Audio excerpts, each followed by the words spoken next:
Hi. Hi. Good morning, though. Good time zone, yeah. I hope you're good. Turns out my Android phone is freaking out about the Wi-Fi. That's good. We may potentially have huge issues today in terms of connection. So if stream is weird, please tell me. I want to know. At this point, we don't know. Might, right? Things can happen. But yeah, I hope you have had, is. I hope you had a good day. That's the thing. I was thinking about the thing that I wanted to do today. Nothing happened. I mean, nothing happened, but things didn't happen. And okay. Sorry, we were on sub only for some reason, which is not what we want to have. It is fixed. I mean, kinda. It should be fixed. But yeah, how was your day? That's the thing. How was your week? Because it's officially Friday, and well, the end of the week, all that, the regular thing.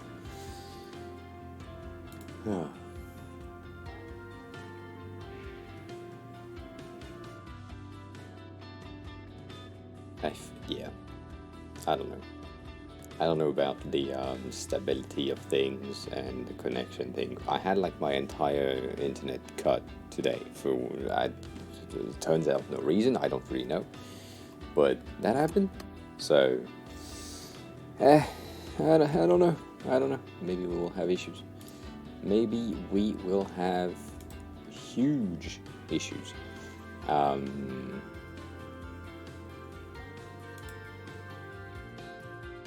But it's Friday, right?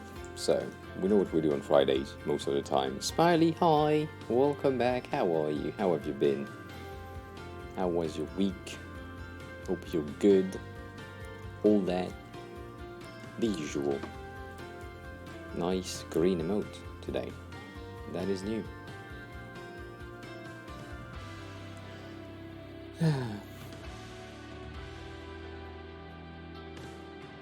So, as said in the title, not in the title, I said in the Discord messages, I may potentially be working on Blender today, I don't know. I have some idea and some things that I want to do, but also I have very undefined IDs. So yeah, Mr. Whiskey Smooth, hi, welcome on in. Rip Figma. Indeed, we have lost a soldier. No, I don't really know at this point. I am sad.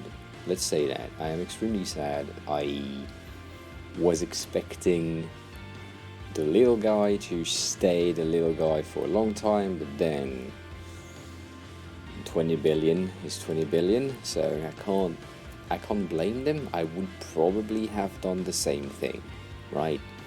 I mean,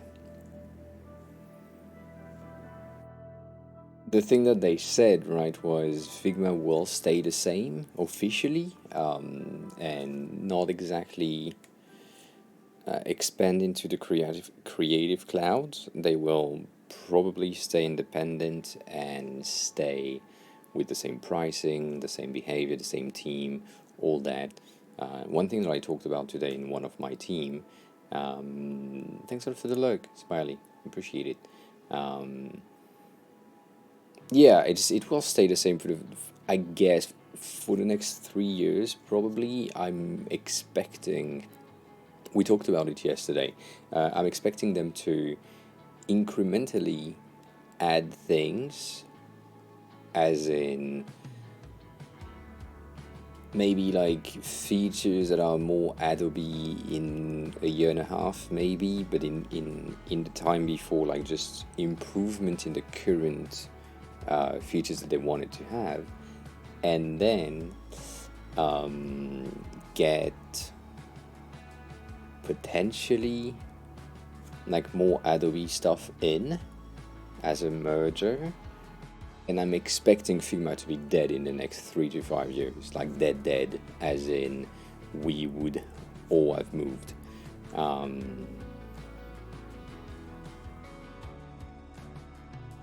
Yeah, it is a subscription-based model now on Sketch. However, the thing that is pretty okay with Sketch is like it's $9 per month, meaning that in order to get the entire thing, it's just $9 per month. Figma is 12.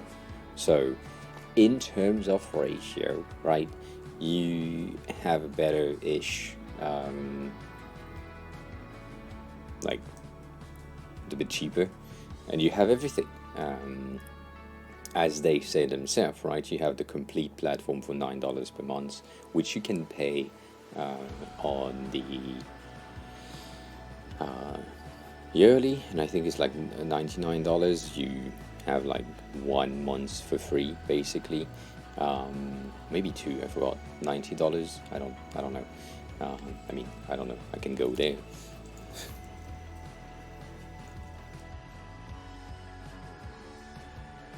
Can check. I have changed the color profile of the Mac, so it may be better on stream. I'm hoping that it is better now than before. But yeah, the pricing, right, is $9 per editor per month, and I'm expecting them to have like a yearly payment option. But yeah, I don't know. I like Sketch. I liked Sketch a lot, and specifically here. Their design is still great, so I love that. But it's just it felt last time that I tried it extremely clunky and extremely slow compared to Figma. So I'm a bit scared in that department, 100%.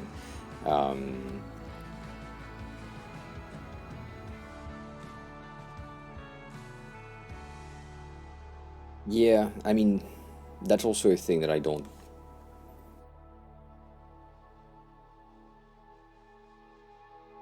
Yeah, the thing that I don't like about Sketch is Sketch. You basically need to have the license for Sketch, the license for Zeppelin, the license for Abstract, and a license for Principle or Protopie or Origami to get your prototype to the level at which Figma is.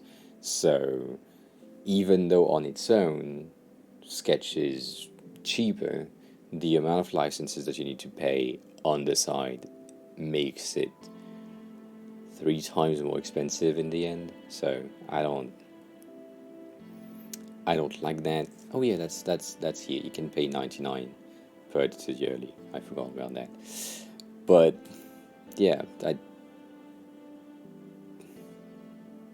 I mean, they did a Sketch versus Figma thing, and they updated it yesterday with that, which we've seen on Twitter, which I feel like it's great. And then this morning, from what I've seen on Twitter, I don't know if it's a real thing or not, but they, Rick, well, go on in. It is the shade. This morning, it seems they sent an update, and in the release note there was still not Adobe though, which I find extremely funny. I don't know if I can find it. I think I liked it on Twitter, so I may be able to find it. But yeah, I mean, yeah, just. And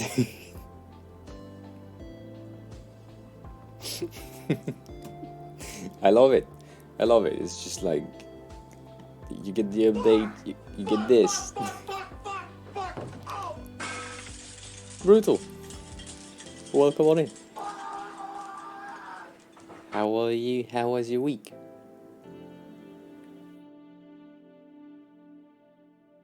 But yeah, this is great. This is great. And then I'm scrolling extremely slowly because I know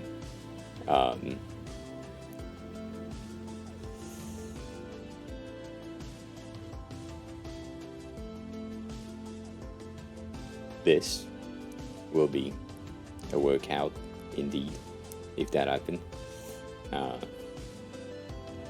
But yeah, so as I said, I'm expecting Figma to stay the same for the next 2 years for sure. However, we will probably see contenders that do the same thing as Figma in that time to just cover our losses and to be independent. And so the one that people have recommended is pen parts, which seems too early for now, but still could be interesting to keep an eye on it, which I will do. And the thing that I've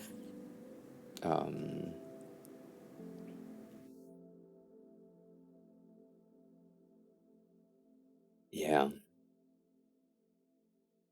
I mean, one of the TikTok person that I'm following who is talking about design on the daily did a thing of four prediction for the futures of the design world and said that Apple will buy Sketch because Apple is still using Sketch only. Tessa, hi, welcome on in. How are you? Good morning. Good morning. Good morning. How was your week? It is Friday, I think. So I don't know. Sketch has still been very good, and like in the I talked about that before. The amount week has been good until yesterday, and then since yesterday it's I'm extremely sad, but I'm fine. But yeah, no, Sketch has been good, and I've been dreading the day I will switch to Figma when I was working with Sketch. Right, it was the thing I was like, I don't want to switch. It's a lot of work. I don't want to do it.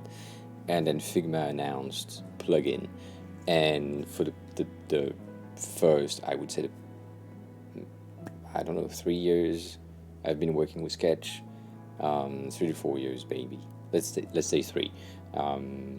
I had Figma in my head, and I was saying maybe at some point, maybe, but for now, I have all the plugins in Sketch that I use on the daily. I need auto layout, I need a lot of things, and I couldn't move to Figma because they didn't have this. And then one day they said, we are announcing plugins now, and you can build your plugins if you want to, as an open source type of thing. And I was like, okay, shit, that's amazing, let me test it out. And so there was like no plugin at all, so I said, you know what, it's too soon, I can't do that. And then the plugin that I was using on Sketch called auto layout was ported-ish to Figma, and I said, that's the thing that I was missing. Let me migrate everything, because you can just take your Sketch file and drop it into Figma, and it works. And I did that, and it was painful, but good, but painful. And I did the transition in about 3 weeks, maybe 2 weeks and a half, something like this. Full-time transitioning with the workload on Sketch and Figma at the same time, so long ass time. And then now I'm like, you know what? Doing the opposite would be a pain as well.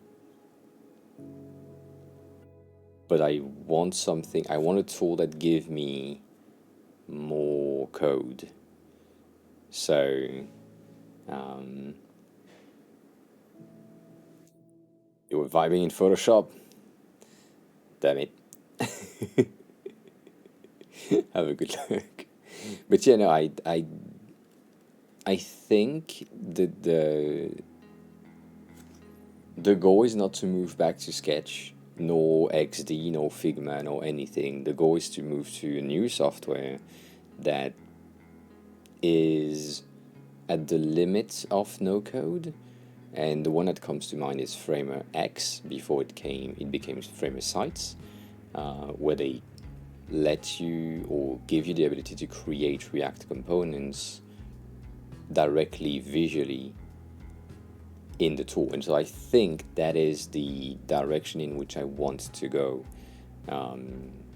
if it's possible, right? If there is a tool that comes out that gives us the ability to say, you can build and export your components as React components or as, I don't know, Flutter components, or whichever things that work.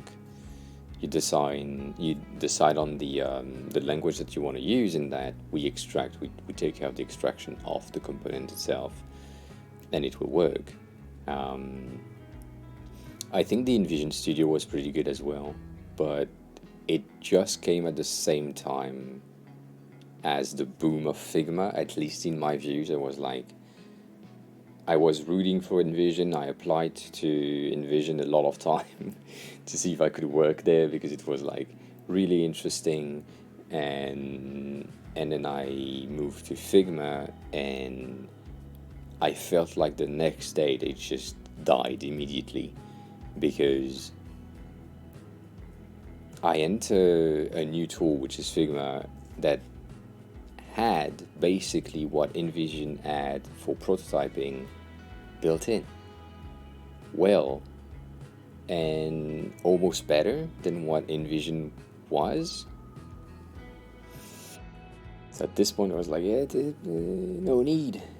Easier to just do everything in one tool, which is what Figma is. It's just a powerhouse to do everything.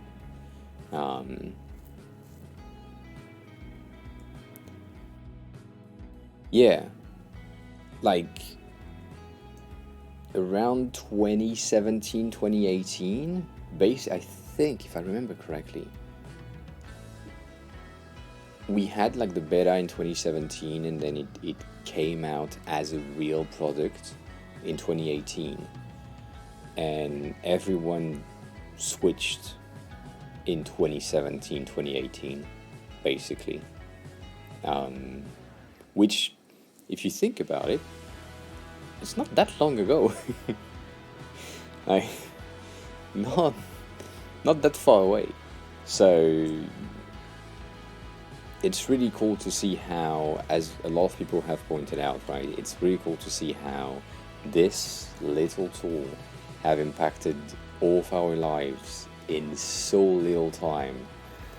And the impact that we have now from this is better communication, most of it, better collaboration with other teams, the ability to just not worry about licenses, just send a fucking link, the thing work, have a prototype directly made in there, be able to do like live update of the things, all that, right?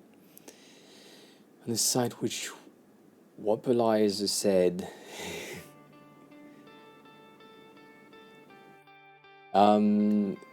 you say you are thinking of learning Webflow. I would recommend you to learn Webflow, yes. Oh, that is, that is neat. I think it's a like trackpad scroll type of website. Yeah, it is. That was not very accessible for the logos, but fine. We can deal with that later. That is very clean. Trackpad scroll is trackpad scroll rather than mouse scroll. So look at this. This is the trackpad scroll, right? Pretty smooth. This is the scroll wheel scroll. So it's jagged. It's just it makes the experience smoother, specifically for you, the viewer, but also for me.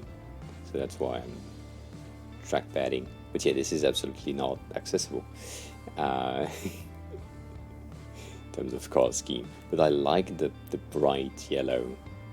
We've seen it a lot. Things are not aligned though, so I don't like that. But the rest is cool.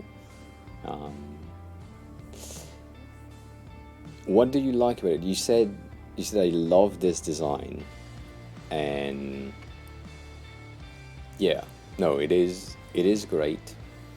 It's not exactly my vibe, but the overall design works. And as you can see, right, you have a lot of effects. You have a lot of you love the footer the most? Yeah, I get it. It's clean. It's clean. I can't deny that. I can't deny that. Let me... Oh, and it's probably meant to be a full circle.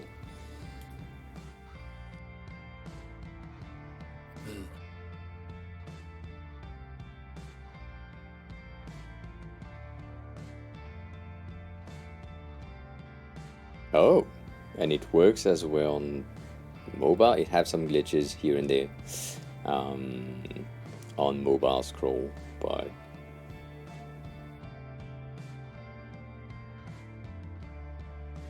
that is neat. Nice detail as well on mobile. I like it.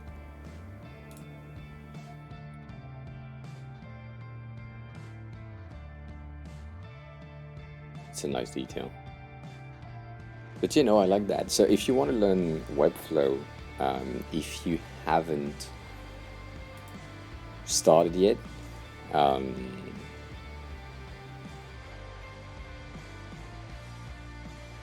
there is this person, Timothy Riggs, fuck, right here, which I would recommend all of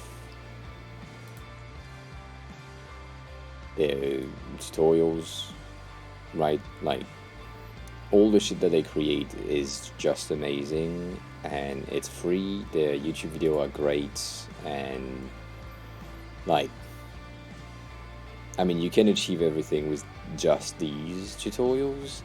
And if you don't want to learn to code, Webflow is the best option. However, let me tell you this. You probably know that I don't know a lot of code, right? But I know a bit. And every time I try to do something in Webflow, it is the most frustrating things for me because of the little knowledge of code that I have. I know how to do things in 2 lines where it takes 6 clicks in Webflow to achieve the same thing. And it is annoying. Jake, hi. What's going on? How are you? How was your week? So, Webflow is great if you have no knowledge of code. As soon as you have a bit of knowledge of code, complicated. Goofy, welcome on in. Thanks a lot for the wig takeoff. I have ears now. You can't see them, but I have ears. They look very weird. But yeah, that's my only pushback against Webflow. But otherwise, it's an amazing tool. And yeah, the only thing is, every time that I've tried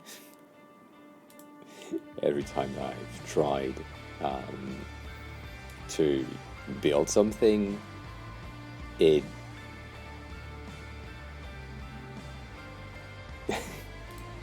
like when you see this that we did on stream a long time ago now, it took me so much effort and time to be able to get the thing aligned and placed how I wanted them to be, to have the effect that I wanted to have. And I don't know, it felt like way too much effort where, like, to create this animation right here. I know that in code you can do that in like 5 lines potentially, and it's done. Sassy, hi, welcome on in. How are you? But then there is the CMS thing that we worked on that is pretty good.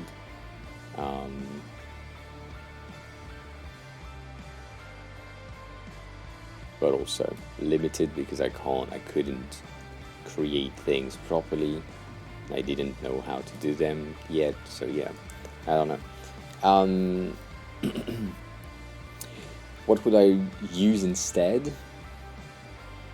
I think I would go full on code rather than in between, just because I have enough, I would say enough knowledge to potentially recreate this in HTML, CSS. If Stony is here lurking, that could be a thing. What do you mean? Younger than you? Yes, maybe. I don't know. I am. Maybe.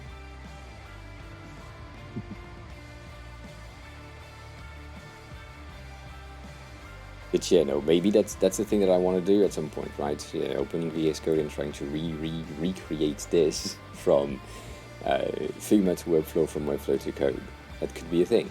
The thing that I don't like also about Webflow is all the stuff, for example, this tiny notification here that is supposed to be when I'm live, which happened to be right every time that we showcase that website, because every time that I showcase that website, it's because I'm live.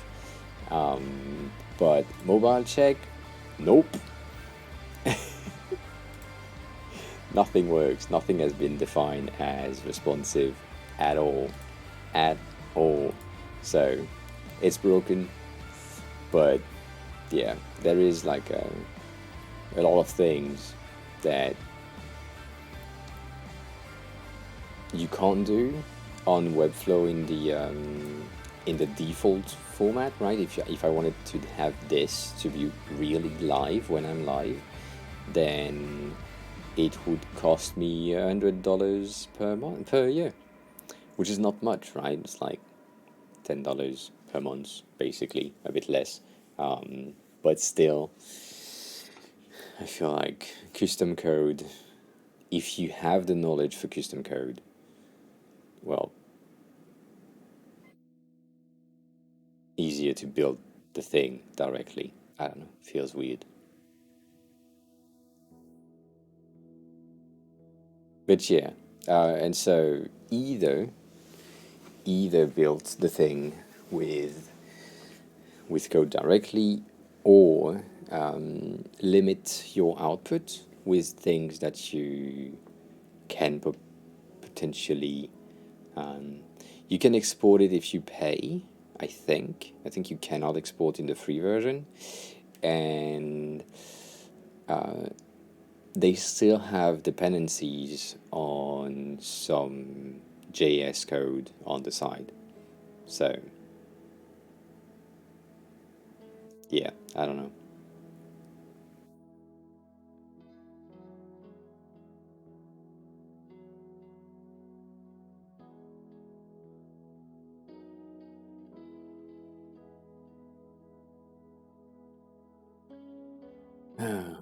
But if I needed to give you an app option, I would say Framer site is better-ish.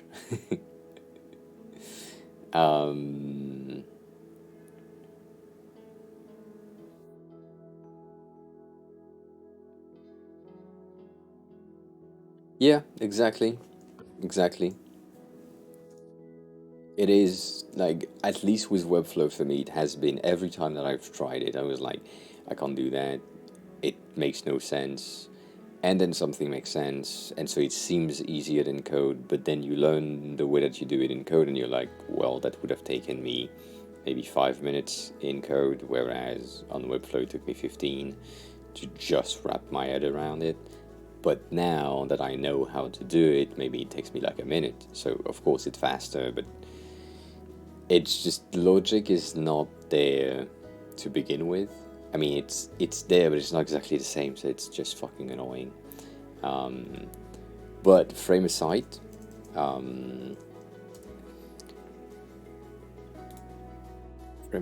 Framer, I don't know if they changed now. It feels like they have changed, as Atakan said before. Right, you can easily create like a website in no time, and it's similar to Webflow, but it's also similar to Framer and to Figma. So I don't know, it's still,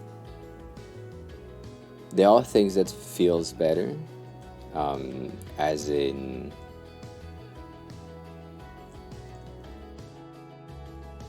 you want to have, let's say you want to have a frame that is here.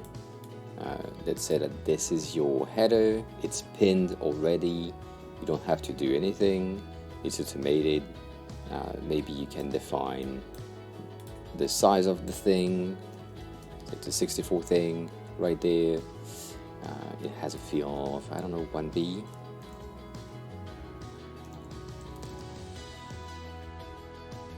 And boom, you have your header, right?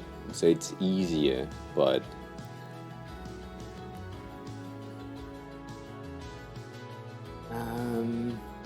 I mean, there are plenty that claim to do that, Jake, but I don't know which one is working. I don't know Bootstrap Studio, no. I've never heard of that.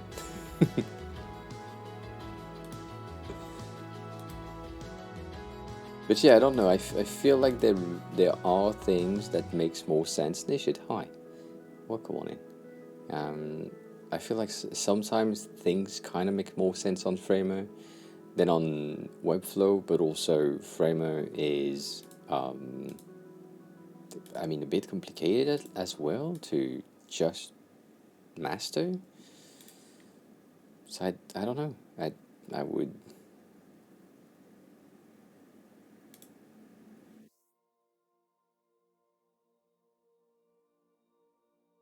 You delete a project? No, you can't. Interesting. I'm not trying Framer. I'm talking about Framer. Uh, you know what? Editor X from Wix is pretty amazing. Uh, I mean, overall, the ability that you get paired with the powerful things of Wix, you get basically Webflow but with a Wix base, which I feel like is what you need. And like, yeah, I could go on saying that Wix is probably a good idea as well. I think, yeah. I mean, I wouldn't trust a website that is not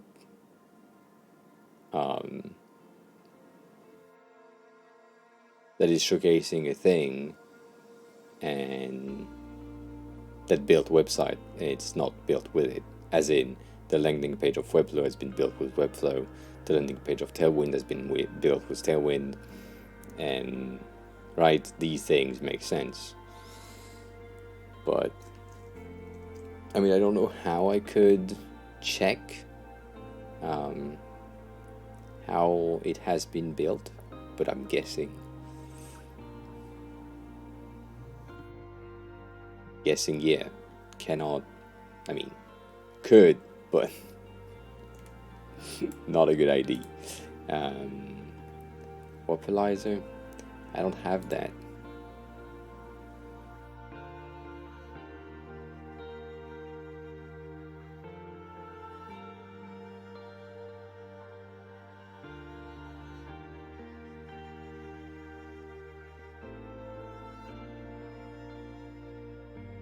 Shit.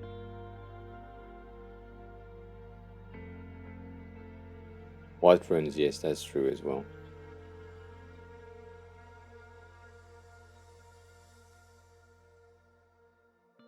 This thing.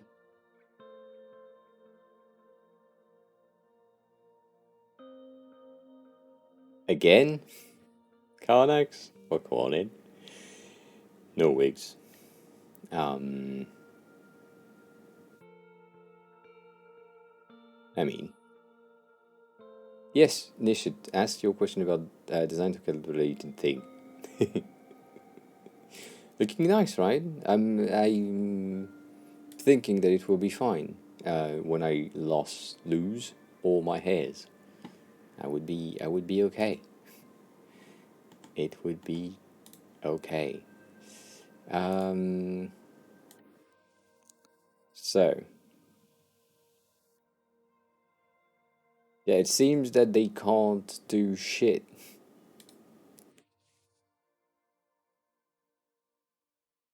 They say Wix CMS as their base. And then GSAP for some of the frameworks, React in total, using Bootstrap as the base. Interesting.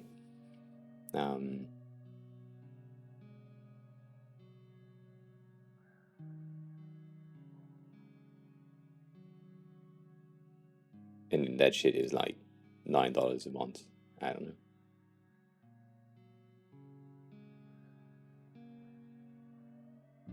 Weird. I don't know. Interesting. Good Connox, I hope your week was good. So Nishit, you said I have a common color defined, and since each component might have component related color, I might have duplicate color. No. So, you need to explain, and that's a bit of a complicated thing, but you need to explain that button primary, which is a token that you would use, is pointing to primary 500, for example. Or maybe because you don't use the 500 anymore, you use the 600. You need, it would be better to link to something different.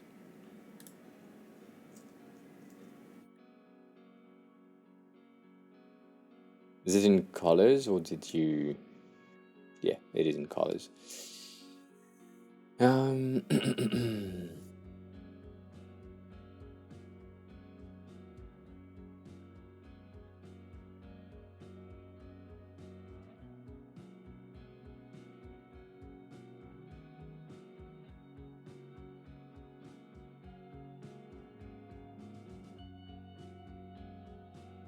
So what you're saying, if I'm understanding properly, is specifically that B6000 is probably also used somewhere in here. Your 500 is B6000, right? And so here you have your B design system color error accessible 500, which is reused in the B design system color text error, right?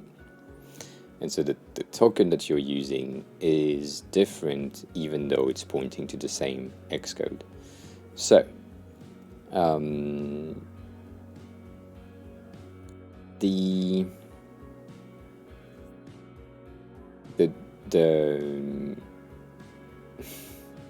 the token themselves, right, will point to something exactly identical, and that's not an issue. Absolutely not an issue, and you can have this.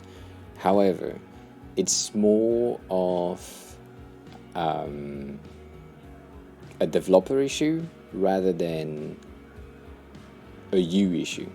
You can, if you wanted to, define that that color is used in multiple instances of the token, just to tell that to the dev, right, as a list of things that could be used. If I remember correctly, on the Tailwind docs, they have a bit of implementation of styling or something, themes, whatever.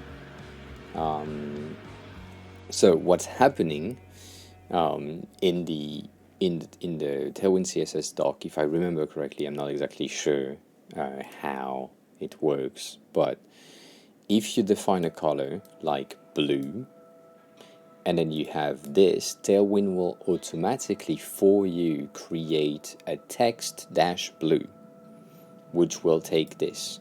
So it abstracts the connection and gives you the thing that you need at the end.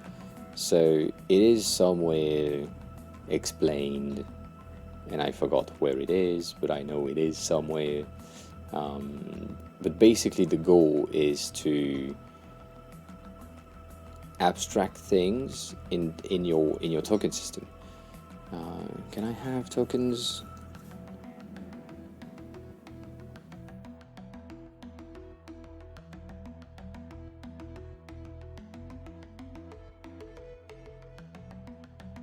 Yeah. So to go back to, sorry, to go back here, you creating these. First of all, I think that your tokens are too long, and so I would recommend you to get rid of some of the names. I mean, I could get it, but remember that the tokens are the things that the dev need to type. Even though you have IntelliSense that will, or IntelliJ, I forgot, that will autocomplete the value for them, if they need to start with BD-color-error-accessible-400. Have a good look, honey. Thanks a lot. Welcome, honey. In the other order, welcome on in. Thanks a lot for the lurk. You know, that's the right. Thank you.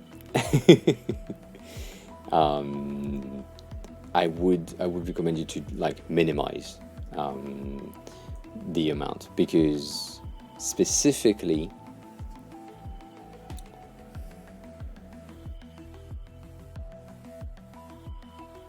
okay, I need bigger things. So let's say you have your hollow, and that's your main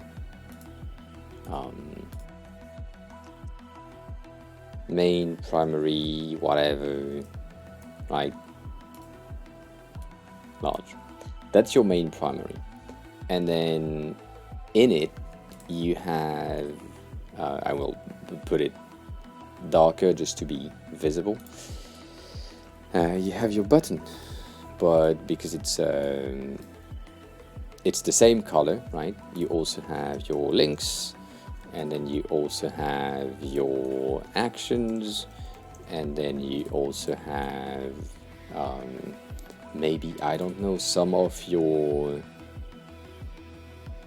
focus state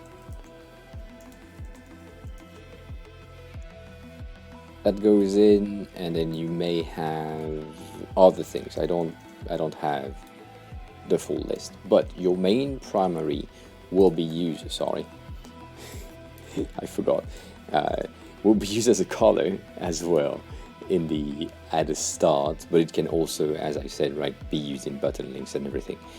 And so it's the same thing for all your colors, technically, but some of them have a purpose, a specific purpose. So, for example, the one that you use that we took as like as a base, which is the red for error, right? So it is currently called error on your side, but error on its own is an action, or what I call, let's do that. I never know. Communication, 2 M's, 1 M. Yeah, I never fucking know this thing. Never has been my. Here'swood was just 1 M, but I don't have a choice. Anyways, you have a communication thing. So error is the communication. However, this is just red.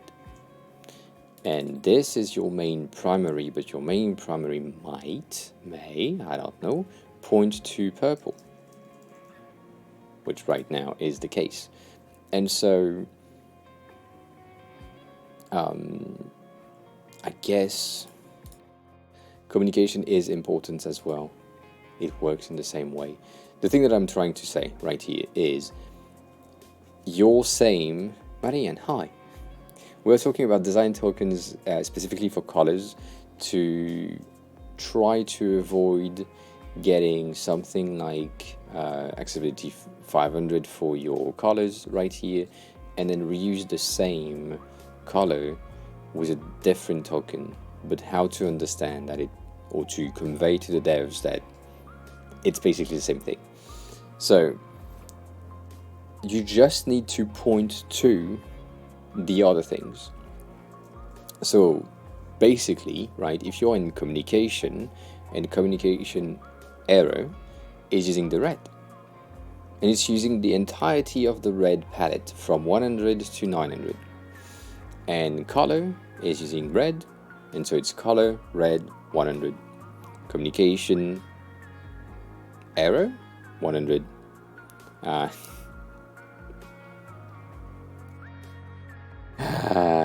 Fine. 1 second.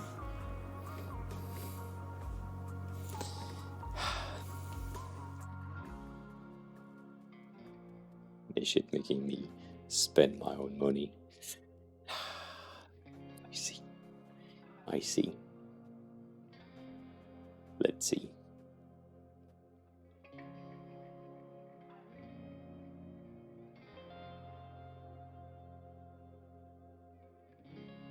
AAOA_ just gifted 5 subs. And you got a sub. Haha. Good job. Nishit. You won the gift 5 sub lottery. So we got Marianne. Marianne, you now have a sub as well, so no more ads. Nishit, same thing. Only JC, which we don't know. Soul Monica, which we haven't seen in a long time. Coin UX, that was here yesterday. And yeah, that's it. Thanks a lot for gifting 5 sub, Nishit. Appreciate it. Remember, it's not me. It's not me. Of course I have to pay for the subs. I do pay for these subs. Coins, welcome on in. Enjoy the emotes, the sub. It's not me, it's Nishit. Did nothing.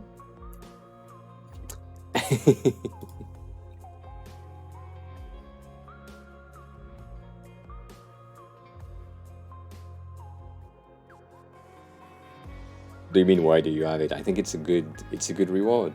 It means, I mean, you racked 24,000 points by staying in the chat and lurking for a certain amount of time. And it's not a month, it's a bit more than a month, if you are here every time. And you can use that time spent with me by rewarding the community with more stuff and more subs. So that's why we have it. That's why we have it.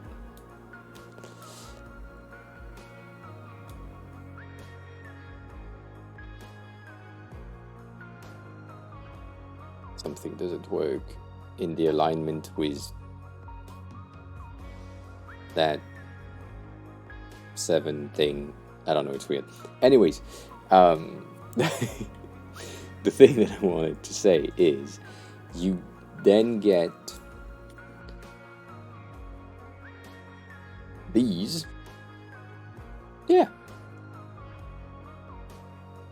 In let's say small, and then let me stack them. I don't even know if that's an option, but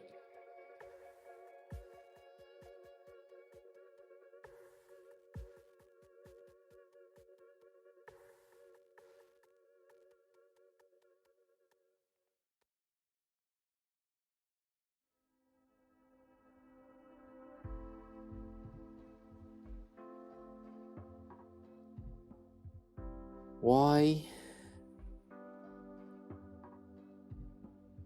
I thought we had auto layout thing in Figma. Anyways, should have done that the other way around. It's fine.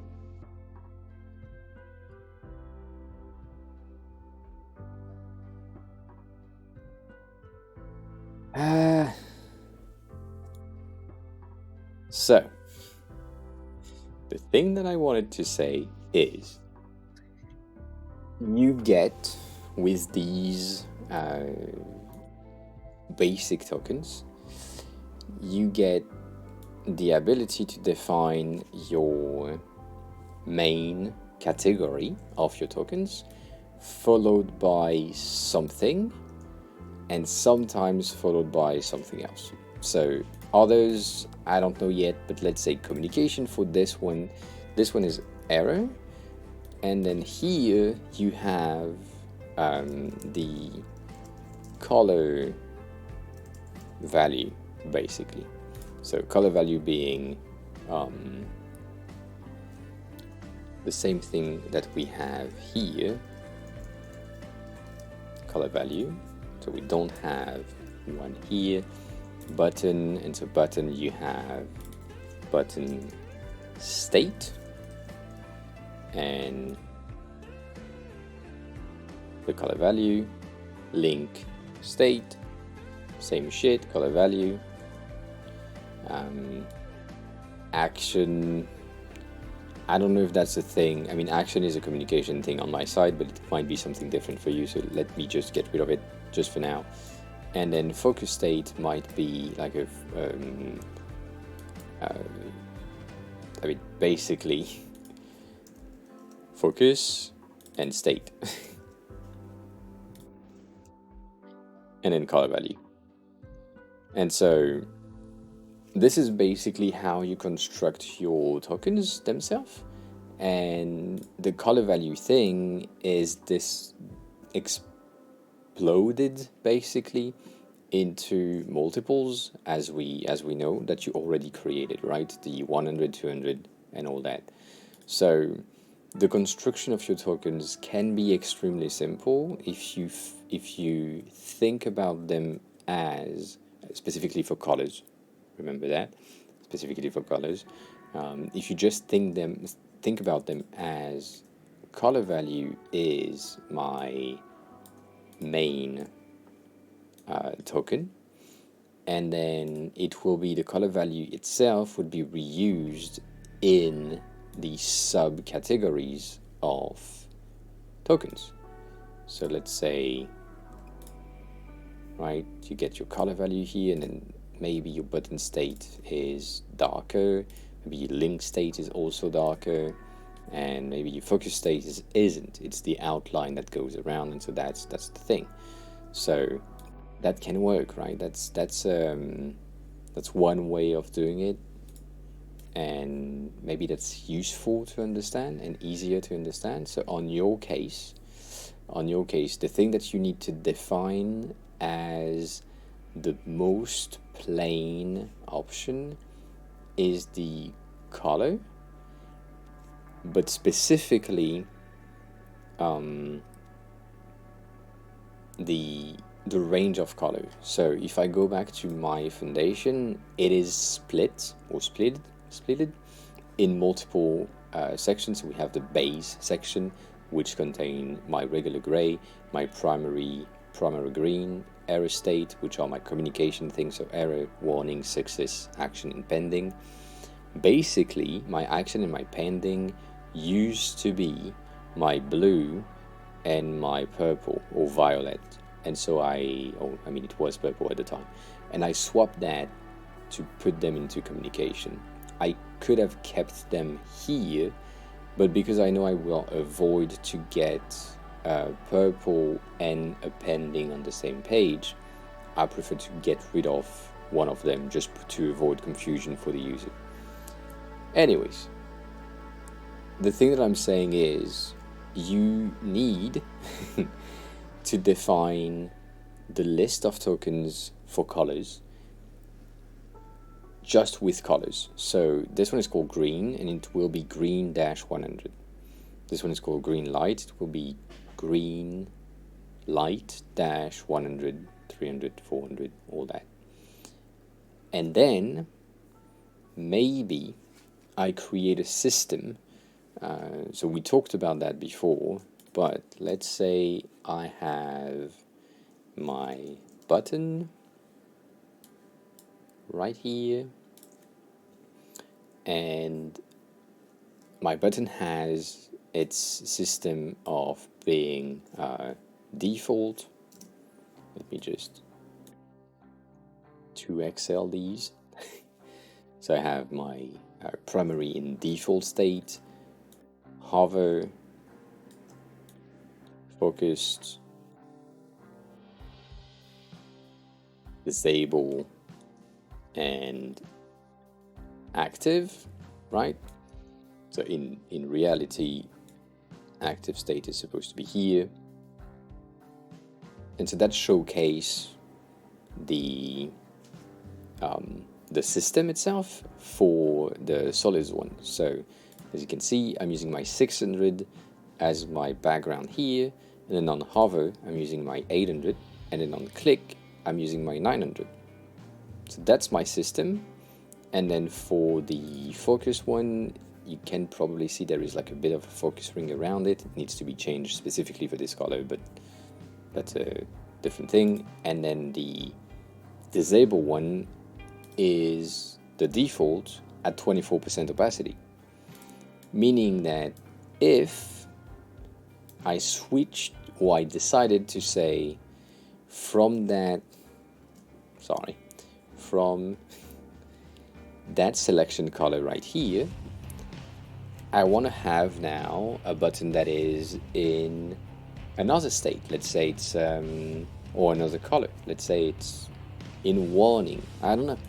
So I will go here. I know that I have my primary 600, and I use my primary 600, and then I have my primary 800, so I use my warning 800, and I have my primary 900, so I use my warning 900. And that's it. My system is done. And so now you have the thing that works. And same thing, same system for the buttons in not primary but secondary color, for example. I have my 100 in background right here, followed by my 300 in background, followed by my 400 in background. And that's it. And so it's the same thing. If for some reason I needed to have a subtle colorful thing in warning, I would just do the same. I would go here and say, well, I have my primary 800 here, so warning 800, primary 900, warning 900, and then primary 100, warning 100. You get the idea. Pretty simple to follow, and boom, I have my system, and now I have my subtle button and my subtle button here. And the benefits of that is the habit. If I use contrast, right, I'm passing at 6.6 here, passing at 6.1, passing at 5.1, so that's cool. Here I'm at 4.3, which is limit, but it's fine. Passing, and then here, because we are on top of white on top of something, we are pretty okay with the contrast ratio for everything. So that's how the system has been built. It's made for the accessibility. And yeah, that's basically it. You just need the system. But That's the system to explain the colors here. It doesn't explain shit if you don't understand it. So, what it means is your now token for button dash default, right? And then dash warning.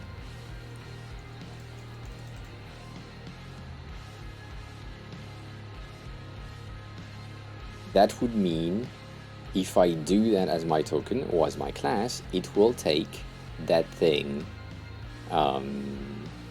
It will take that warning 600 as an abstracted value. So basically, this is pointing to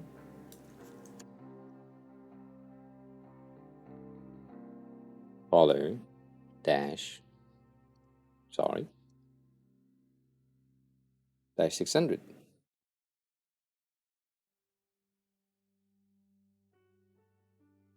So when you are referencing to button default warning, it will take color warning 600 as its color.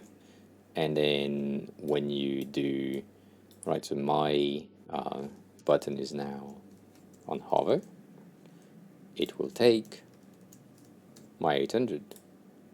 And then if I'm on click, so active, it will take my 900, right? So it's pointing back to the original colors at all times. And so that's what I'm saying by defining the color first will help you to define the other options and the other tokens easily. You specifically don't really have to do that. It's a good thing, but you don't really have to.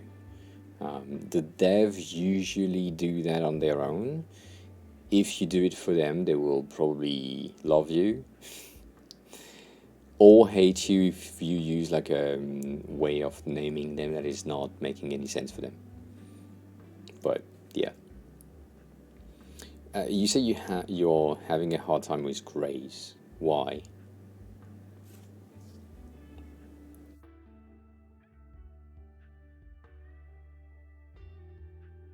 What seems to be the issues with the grays?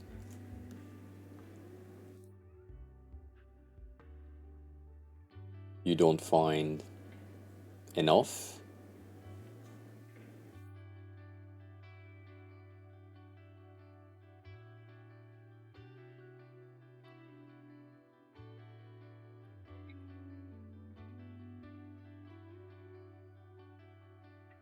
Well, you have accessible grays.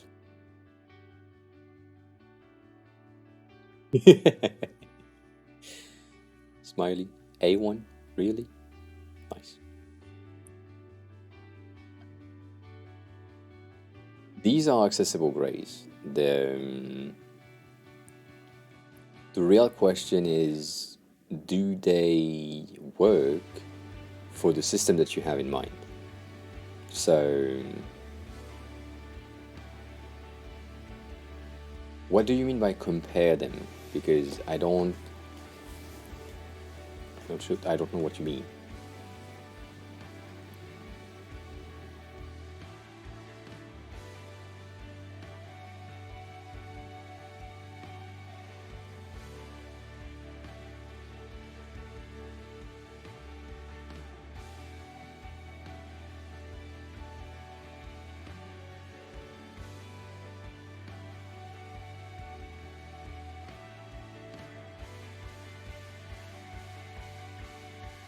I think there is something that I don't get. You're telling me that you will have colors like F6 or E2, but you don't want F6 or E2? Is that the issue, or is it the issue of how do I check that they are accessible with the background?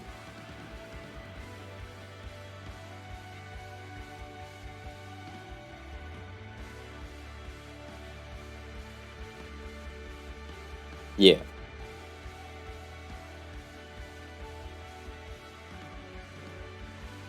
So your background is FA, right?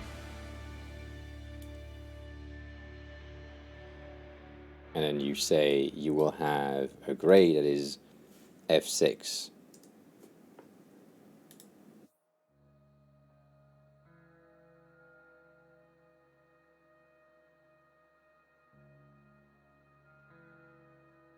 So this isn't, but even if I was to do pure white,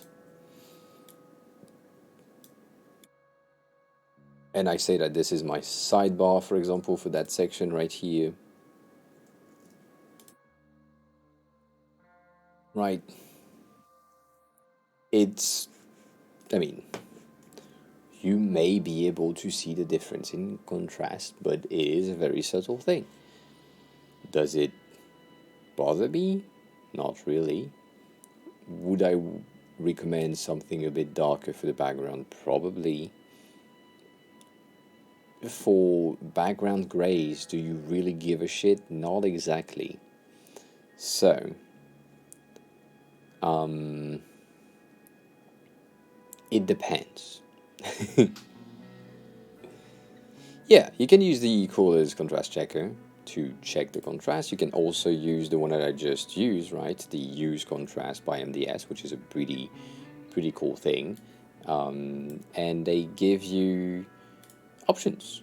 They say if you want to have something that passes, you can go through things, you can change stuff, you can swap your colors if you wanted to see how things looks very easily.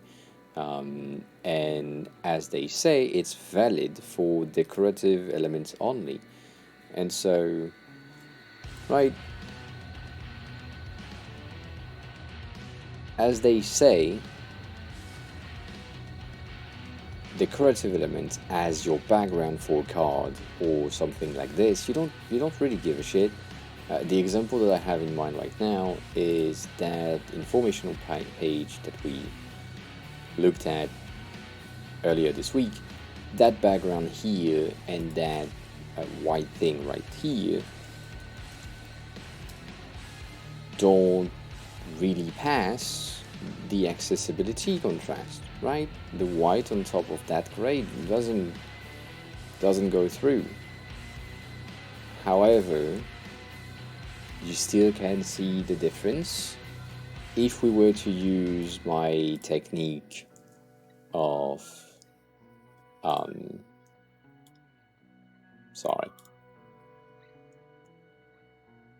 contrast checker thing, where you take that, you put the exposure at 50% and the contrast at 50%. Above, you can see that everything is blending in. There is like a slight difference in between the background and content, but most likely everything in terms of separation with the background disappear. However, the thing that is important is I can see my text, and content right here. I might have to change my search. It's a bit difficult to see. So now I know I need to make a bit more contrasty search thingy. And maybe the plus right here. But, right, that's it. But it's for decoration sake. So I don't give a shit at this point.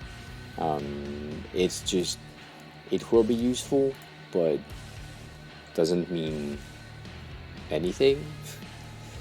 And for your grays, to go back to the question of how to create an accessible gray, you can define a system as I define my system for my buttons right here. And then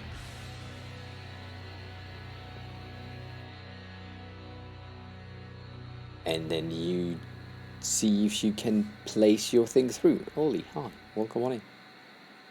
So, for example, this amount of grays, this is way too much for me. The warm gray will disappear. The true might disappear as well. I will keep the iron. I will probably keep the modern, which is a bit bluer, but then these two are basically blue, so I don't think I will keep them anyways. But that's basically how I would do tokens, first of all. Making sure that the system is just pointing to, in terms of colors, pointing to the original color.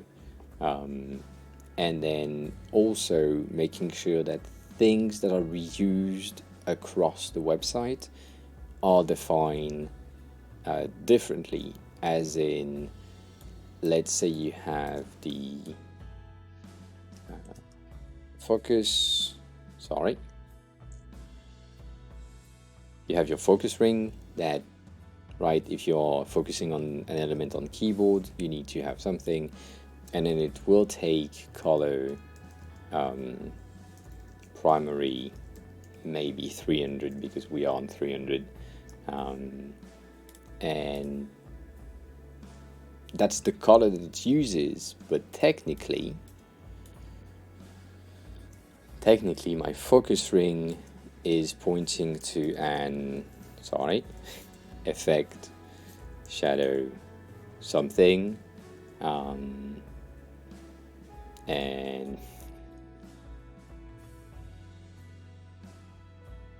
probably I haven't, but since yesterday I will be extremely careful with the links that you are probably about to share.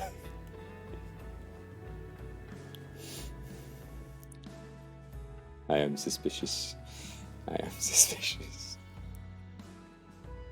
But if that's true, no, I haven't seen it.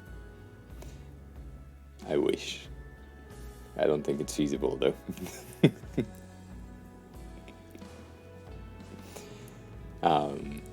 But right, focus ring will be a specific class that is in the effect of focus, and that specific shadow, the color of that shadow is using the color primary prop, either 300 or 100, 100 for that use case. Interesting. Well, if that's the thing, that's an exciting news in a way. I mean, if you want to share a link,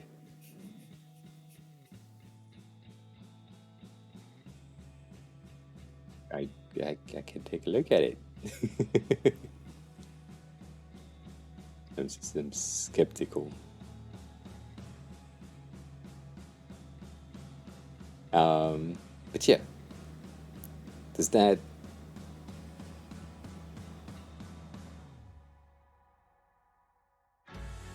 I have no clue.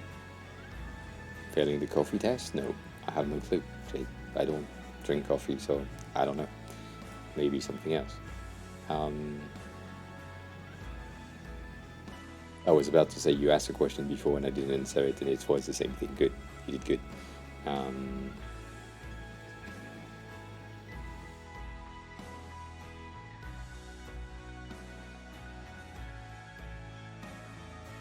I mean, yeah, I can.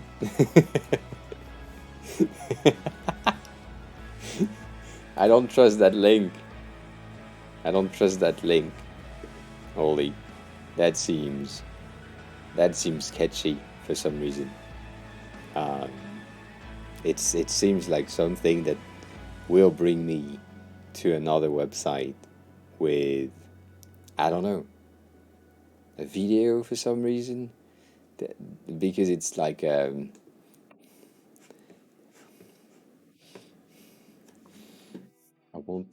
don't want to click on it.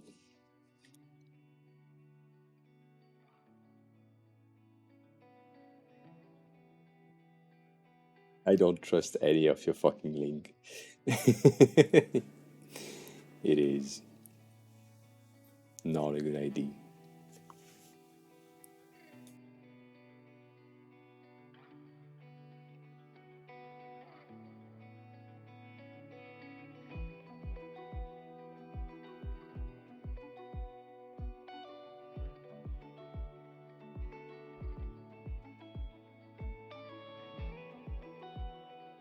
If you look for Figma OBS integration, you have me, which is pretty neat.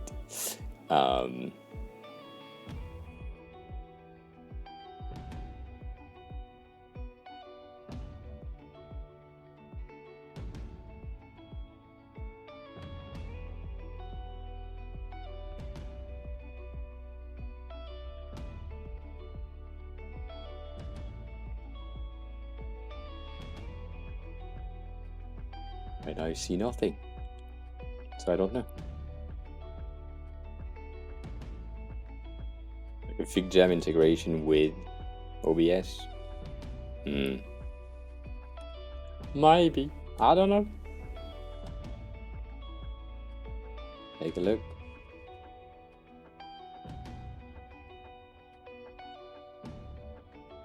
Same thing.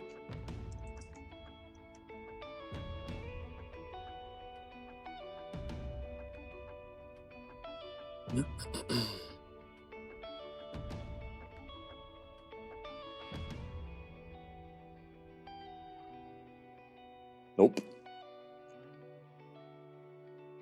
Doesn't seem to show me anything. Anyways. Well, go on in, Ollie.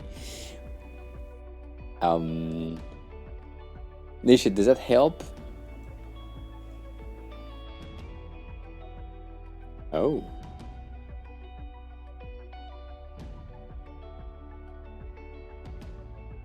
But there is already like a whiteboard thing that is integrated to OBS where you can enable whiteboard, and I mean it's not really integrated, it's like a plugin. It's not a plugin. It's a script. It's a script that you can add to OBS to get basically whiteboard on the entire stream, and so you can write things on top of your stream. But if it's FigJam, then that's cool. That is cool.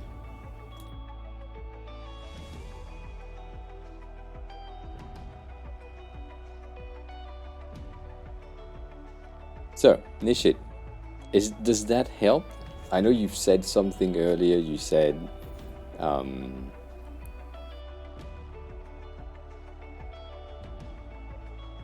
we were on the grays. We were talking about the grays, and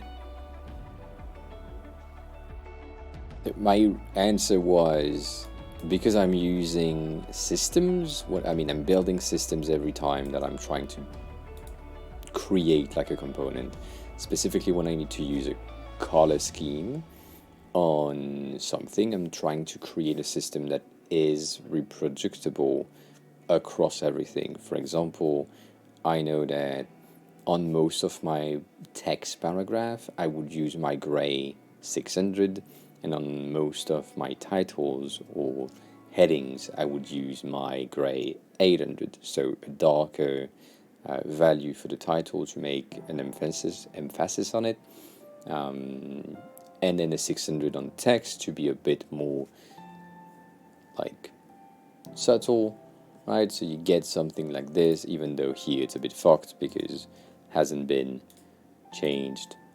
But anyways, that's the idea, right? You get the 600 on the text and you get the 800 on the top, so you get more contrast in between the two. The idea being that this is still passing the accessibility test on top of the background itself. So that's a cool thing. But then sometimes you may need to use like a bit of a different thing. I don't know, to mark things a bit more visually. I don't know how to explain that. Anyways, this is basically the thing, right? If you have a system that is reproducible, reproducible, then you can define your accessible grays more easily. Shiam, hi, welcome on in. How are you? I am okay. I'm a bit tired at that instant, but I'm fine.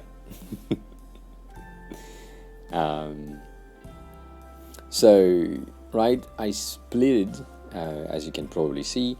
I got rid of the 200 and of the 700 because they were too close to each other. And then my main goal is to almost never, if possible, use my 500 and only use them in the color picker. So the 500 being the most vibrant in the center of the color tint shade swatches of a specific color.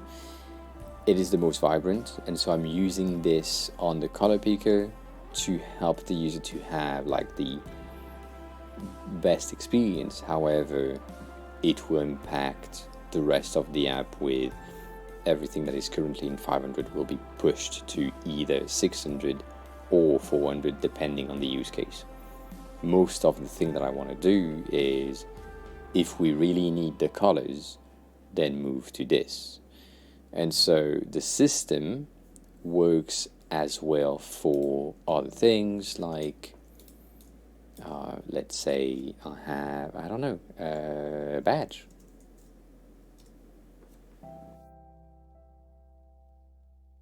Right, you get your badge, and then badge for error is using the 800 for the background and the 100 for the background and the 800 for the text. So basically same thing as the button right here. And then if we go to something different, different type of, pink is not good enough, but we get the same thing. We get the 100 for the background and the 800 for the text. So all of these things helps a lot with defining how things work. Same thing here. You have a very specific system in place with the 600 with the outline and the 800 for the text to ensure accessibility across everything every time. So yeah, like creating system will help 100% with colors. And then because most of the design tokens that you create are based on colors, some of them are not, like your end gonna job in 2 weeks. How is your job gonna end in 2 weeks? Is it like because you put your 2 weeks in, or did they fire you? Yeah. Your end gonna job in 2 weeks. Yes, of course. Same thing here, same system, basic IDs. For example, here we are using the 500 for the icons. Firing me. Okay. Did you do something wrong, or they just couldn't keep you, want you, or politics? As in no more money?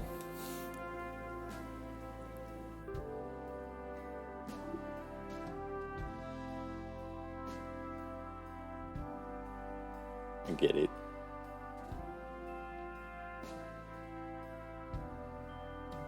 Right, I'm looking at it now and I'm like, you know what?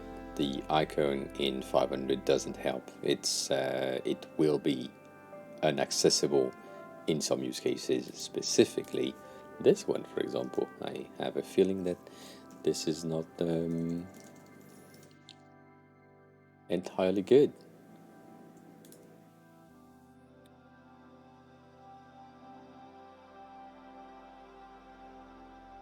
Oh, interesting.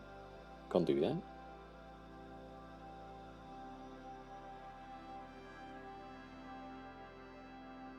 Yeah, there are some things that are not exactly accessible, which is annoying, which I need to fix.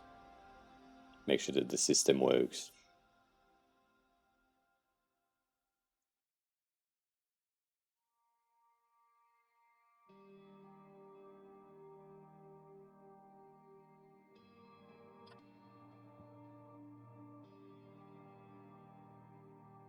So if the color is with the use contrast, if the color is in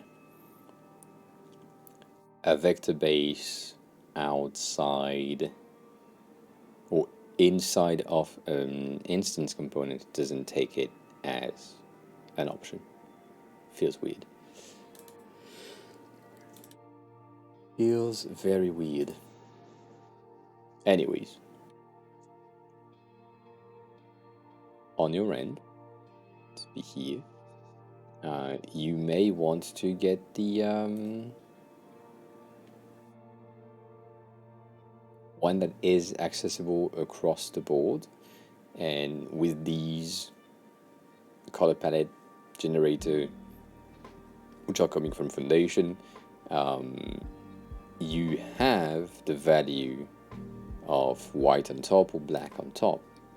And so what you want to have is basically something like this center one that states that above 500 the white on top of it doesn't work anymore. So on the lighter side past the middle you need the white to not work, and on the darker side you need the black to not work. So that one here is basically the best option, because on this one, for example, you are still until the 700, I mean for me, at least for my system, until the 700 you are still not accessible with white on top, which will fuck your entire system if you have one.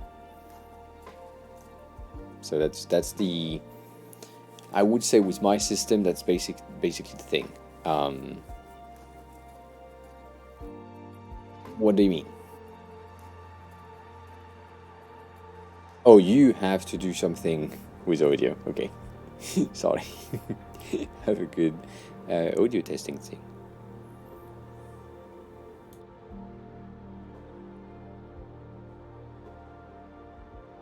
Nisha, does that help?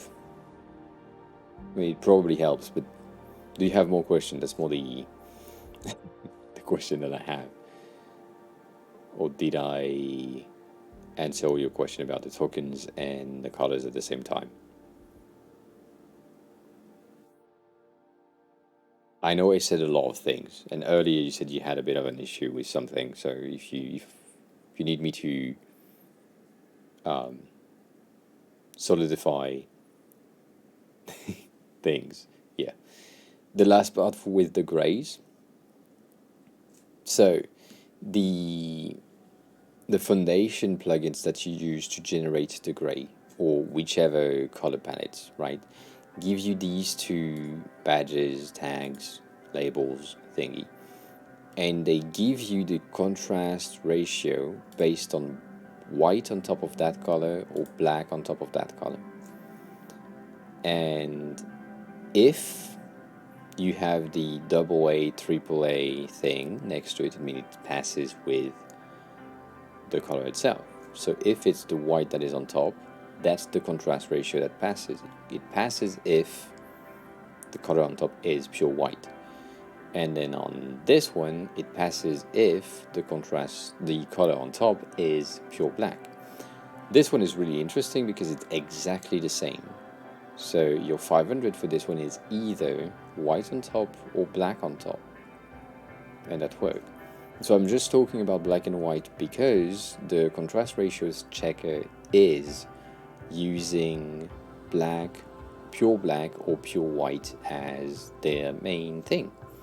The other plugins that we use, 1 second, it's on this side.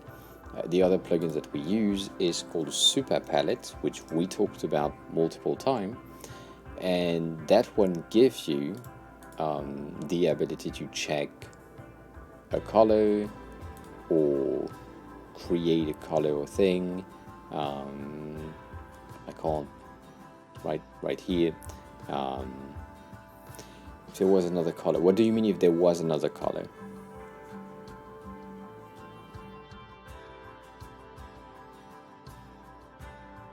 With the black and white? Is that what you're asking?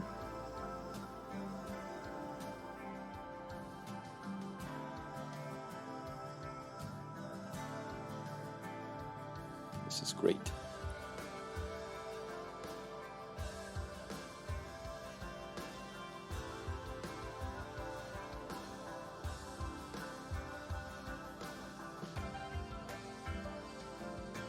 Yeah. That's the that is the thing. So I mean, the APCA and WCAG contrast calculator thingy that is used is checking the contrast against pure black or pure white. The reason for this is basically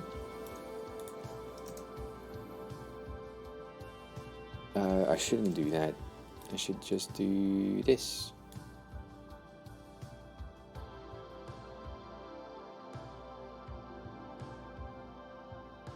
Basically, sorry. My bad. 1 second.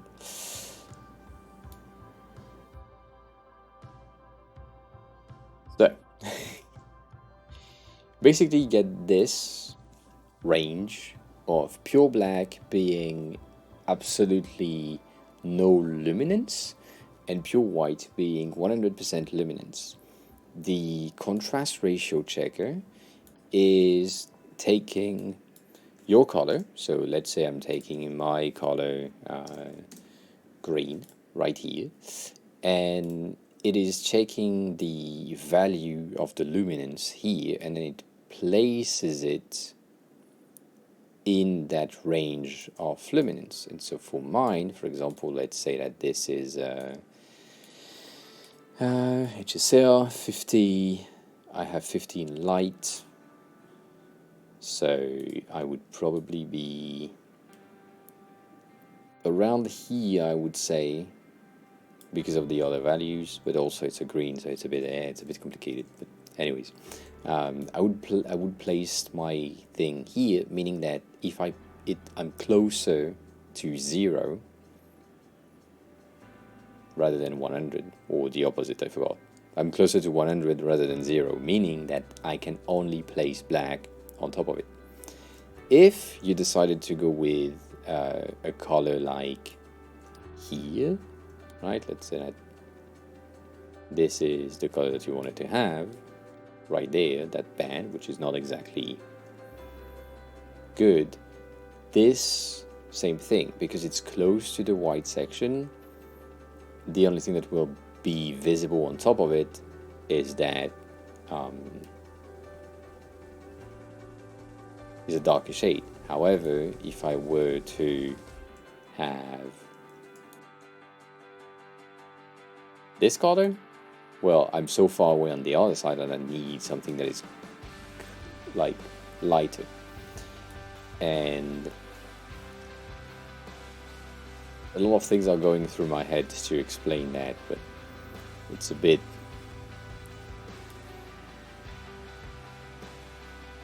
complicated. Let me check. Can I do that?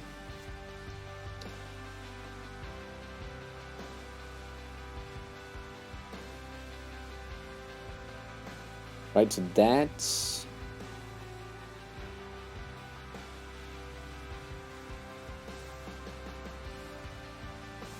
my value. The point on that gray scale is here. That's my point of reference, meaning that my value is basically here, and that is my green. So my green in a luminance value is around here because it is not past the 50% mark. Basically, I cannot place white on top of it. And so if you take a look at this and I do text,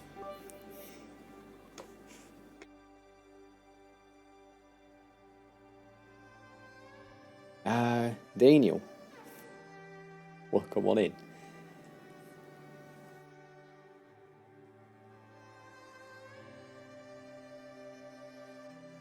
I don't think so. Thanks a lot for the bit. I appreciate it.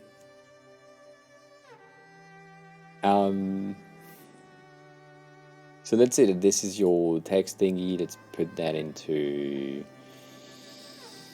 60, right? It's your text thing. If I use a color that is darker, it's visible. If I use pure white, the accessibility thing is harder to get, right? So the ID, specifically right here, I'm looking at the Windows screen right now to check. You can see the text more on the top T, which is black, rather than the bottom T that is white. Makes sense. If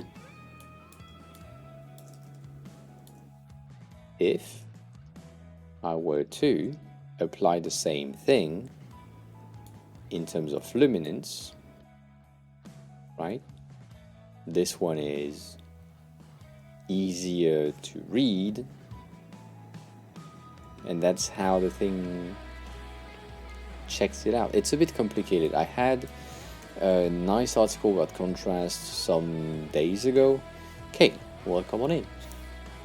I don't remember if I shared it in reading list.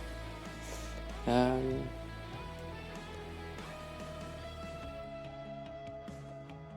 feel like I have, but I don't know. Oh.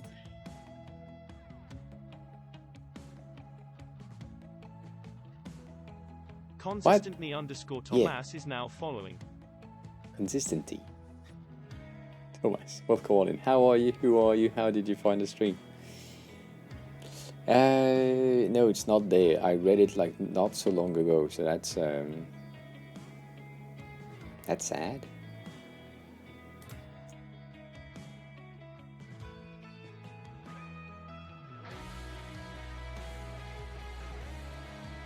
Let me check. Check with the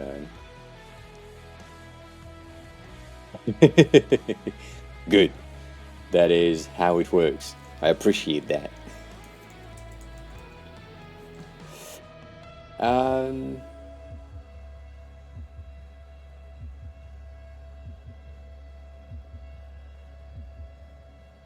Yeah. Well, welcome on in. I am from France. Slovakia is not so far away. Also, Kane, how are you?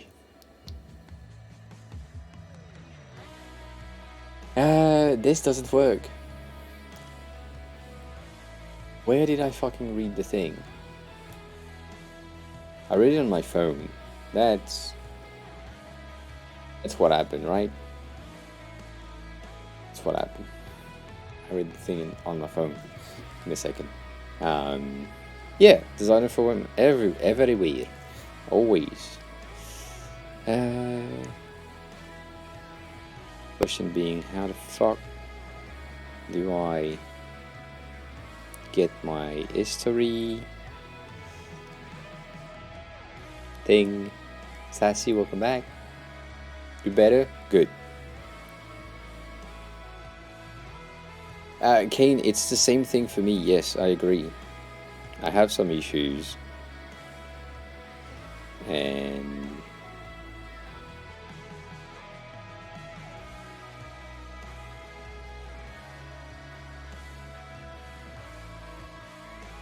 no, it doesn't. It's fucking annoying. Doesn't showcase. Anyways, there was a great article about how to define contrast and how things worked and all that. And yeah.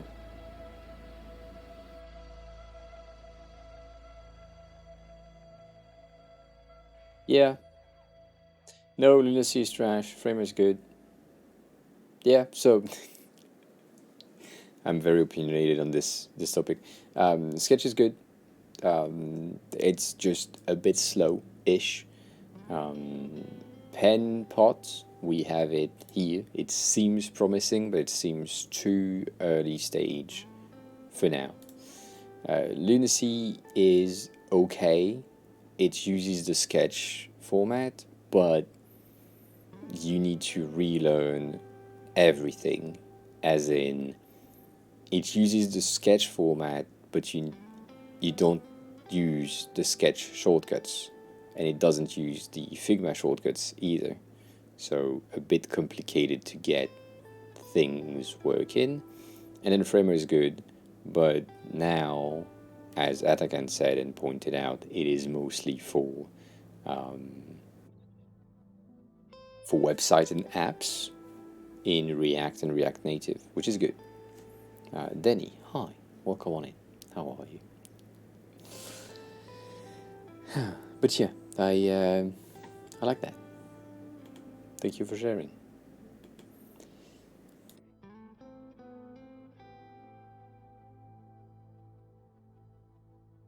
I didn't know this one, but we have so many of landing page checker type website that at some point kind of stop. It's the same as everyone else. You have Figma component thing, you have Tailwind component thing, you have Figma component plugin. I don't know what the fuck that is.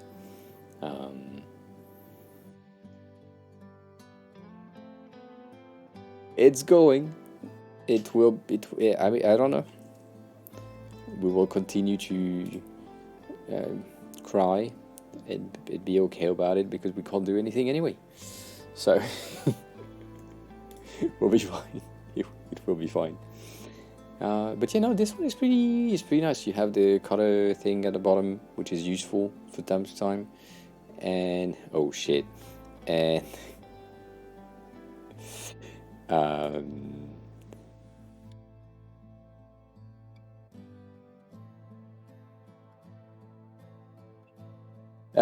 I'm so sad. So if I'm so sad, let me explain. The app that we are working on at work is called Workflow, and one of the logo that I tried was something similar to this, right?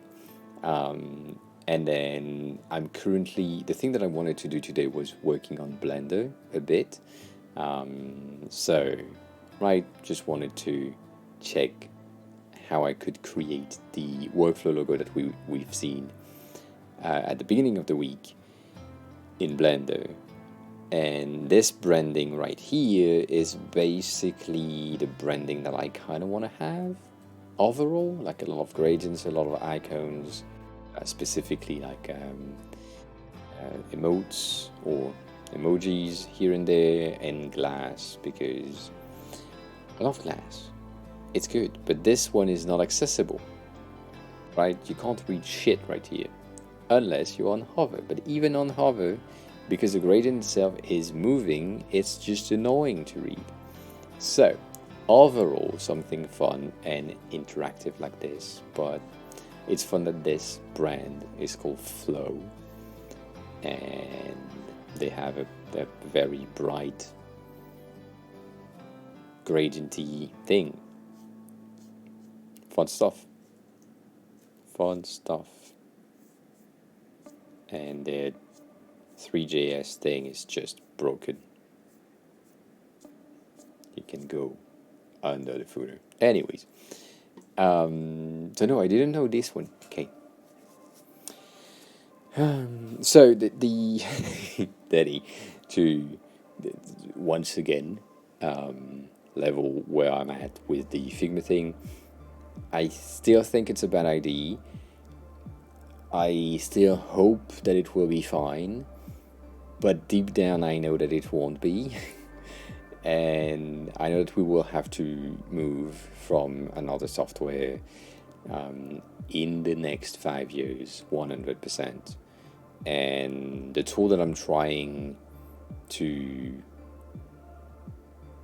up into existence or wish into existence is Figma with Framer abilities. So I kind of want to have a design software that is creating and or based on creating components in code. That's my main goal. There was a tool that's called Modules, which has basically been not exactly been maintained, but the goal behind that was basically you design like in Webflow, but with some of the capacity of Figma, and you deliver production ready code directly. And this is good, but it has been created by this person, Colm, and has been in like beta for the longest time, and now it's not really maintained, so I don't really like that.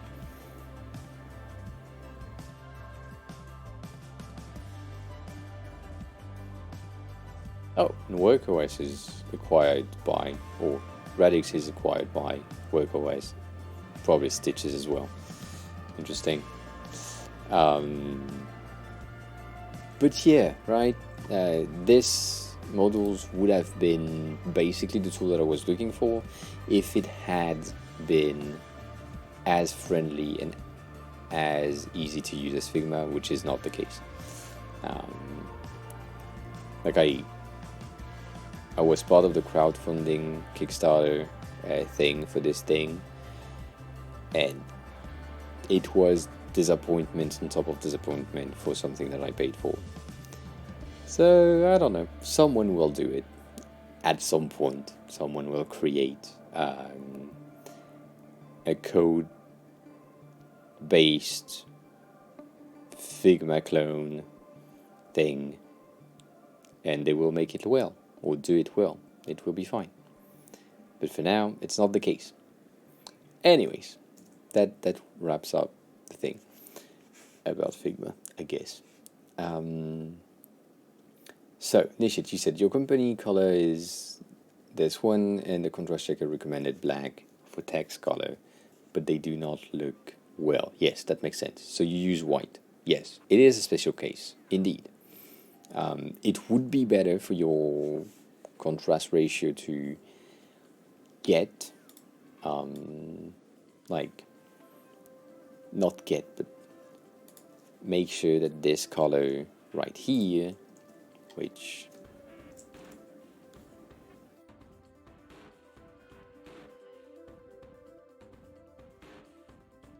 right, if you have JW Scott Design is now following. J Scott Design, welcome on in. How are you? Who are you? How did you find the stream? Right, so if you do I think I need to do that with contrast as a checker. Right, so no, that's super padded shit. So he is at 2.8, right? And then he is at 7.6. So that's why this one is recommended to get you to white to go through, which is weird, by the way. But, right, it makes sense. However,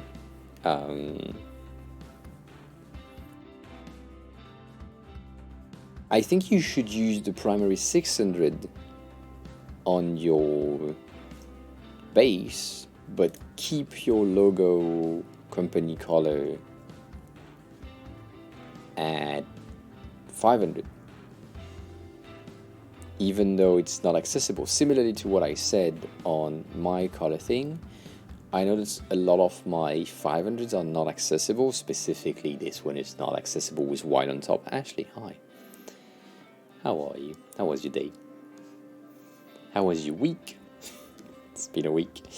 Right, so if I go here, not passing, passing but lightly, passing but passing, passing, not passing, not passing, not passing, same, not really.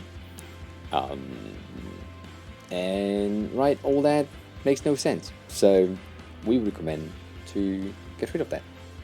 And I don't use it. Just use them for decoration.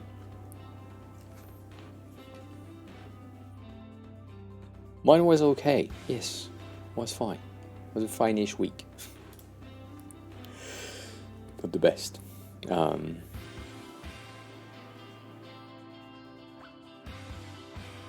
yes, of course you can ask a question.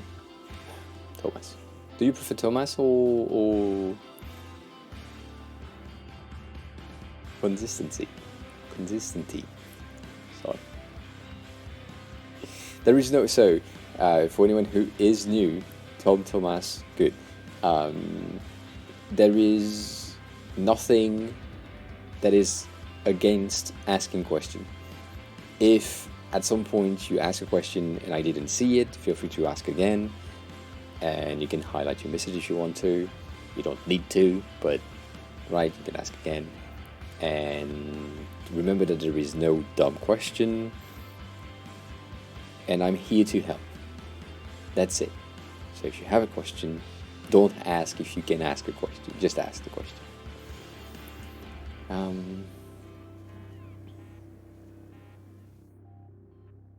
Yeah.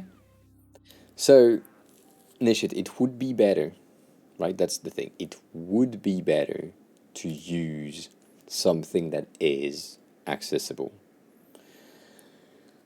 But,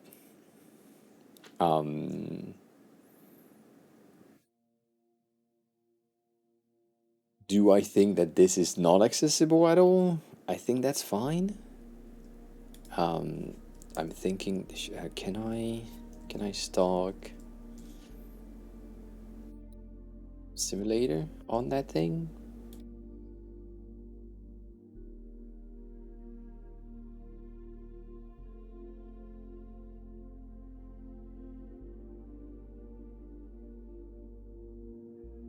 One second.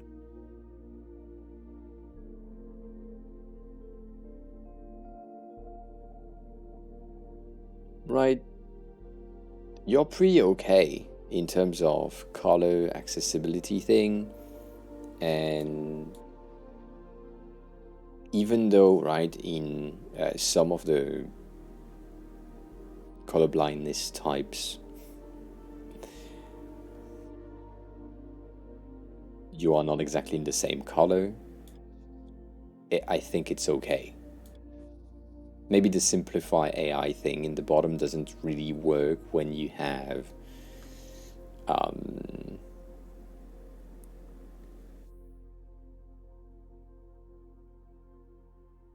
low vision.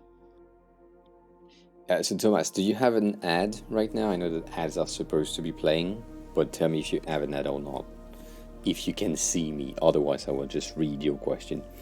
So basically on the left side that's design, on the right side that's the same thing with the difference. And I press Ctrl J to show grid. Yes. And I'm trying to create those blue rectangle on the right.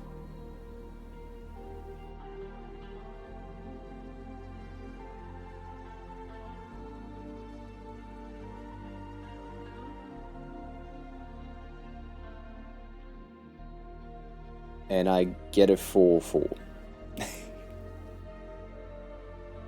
And a very weird background thing. I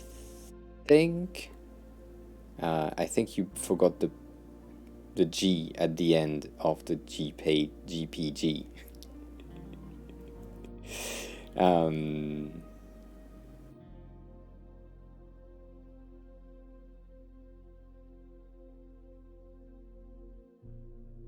Yes. So I don't know how to do the blue ones.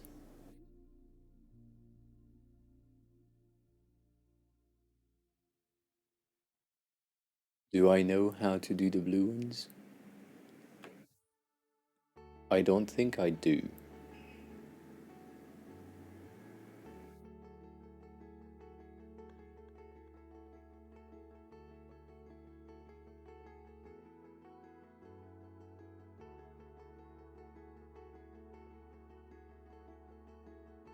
Can you show me the grid? So, sorry.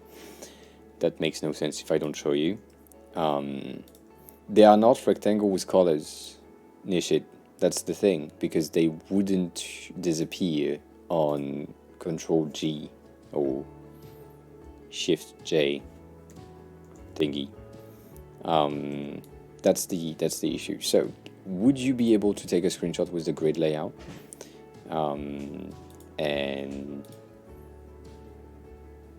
define like a grid layout, but also I have like a bit of an issue with how grid works.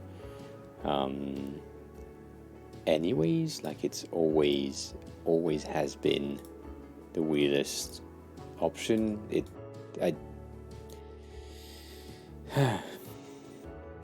I don't understand layout. layout grid is a waste of time in my head. But right now, right, you have I don't think it would be, I mean, oh no, okay, I get it. How to, yeah, I wish I could do like the column layout, but I can't for some reason, and I don't know how the settings, like, oh, right there, okay, fine. So yeah, I think it's basically this. You have so you were basically right, Nishit. I think the Control J thing, right? You have this that works, and then in them you create a block that has a layout grid inside of it, which is a column base with a one column inside with blue, and then you place it wherever it needs to be. So on your side it seems to be like 20% or something, and so now you have this, and now when you do the Control J, everything disappears, but the box is still there, which I think that's what Nishit just said, but I didn't read the messages, so yes, that's the same thing. Nishit, you were faster than me. Good job. But yeah, that's. But I don't get it. Anyways, it's a bit of a waste. It depends on what you want to achieve, but to be honest, it's a bit of a waste depending on how you want to showcase things. I would, rather than using the layout grid, which is useful but doesn't really help a developer anyways, because they can't really see that. Like, the base thing is this, so most likely they probably won't see the fucking grid even in the inspectors. I don't expect them to know that there is something with a fucking grid inside. Anyways, if you need to indicate spacing and placement and all these things, I would just say, like, let's say you have an 80-80 thing, and then you have this,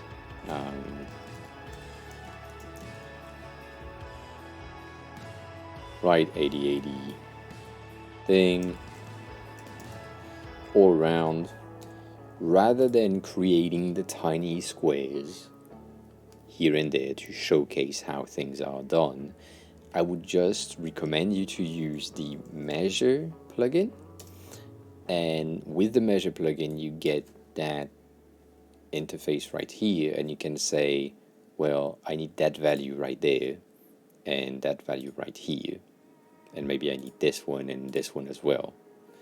And now your dev will have this with the exact value without even needing to check things out.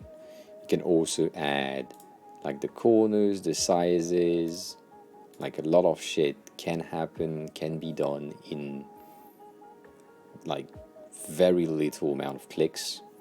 And I would recommend that rather than anything else. It won't be hidden on Control J for sure,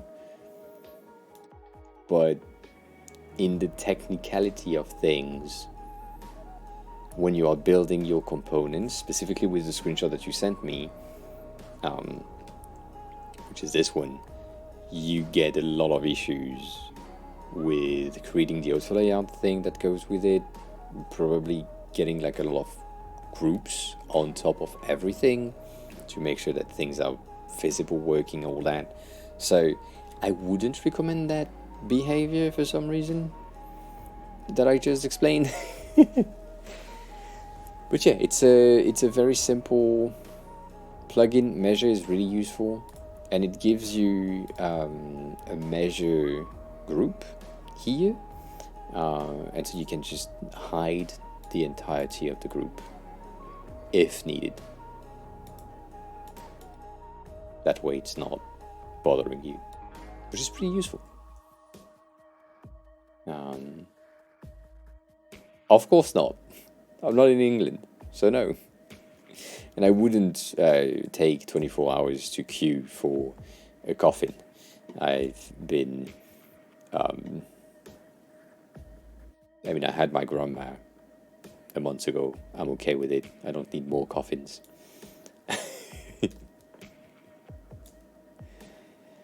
Even though she wasn't in a coffin. Anyways. So, yeah, Thomas, I would say if you built your components with auto layouts, you will inevitably miss things out and have some issues, but yeah. The ultimate color guide when it comes to include dark mode into your design.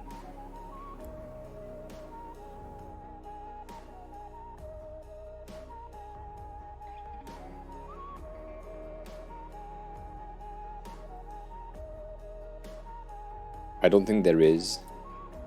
There are plenty of guides that gives you colors. We've talked about the Nisha, do you have everything? I was about to say, can I close this, but I can just open that.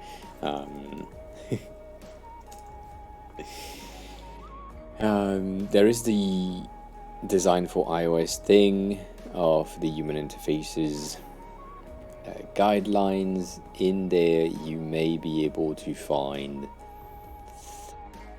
shit about dark mode colors in there. Dark mode, right there. You're welcome. Happy to help, as always. So, right, this one.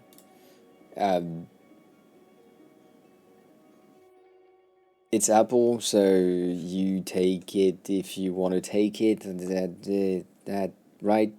Have a good rest of your day, Thomas. Thanks a lot for stopping by. I appreciate it. Thanks a lot for following earlier. So this is the best practice from Apple. It's a overall good best practice. I still have a lot of issues with the way that they build things. Let me explain. So they talk about colors, they talk about a lot of shit, and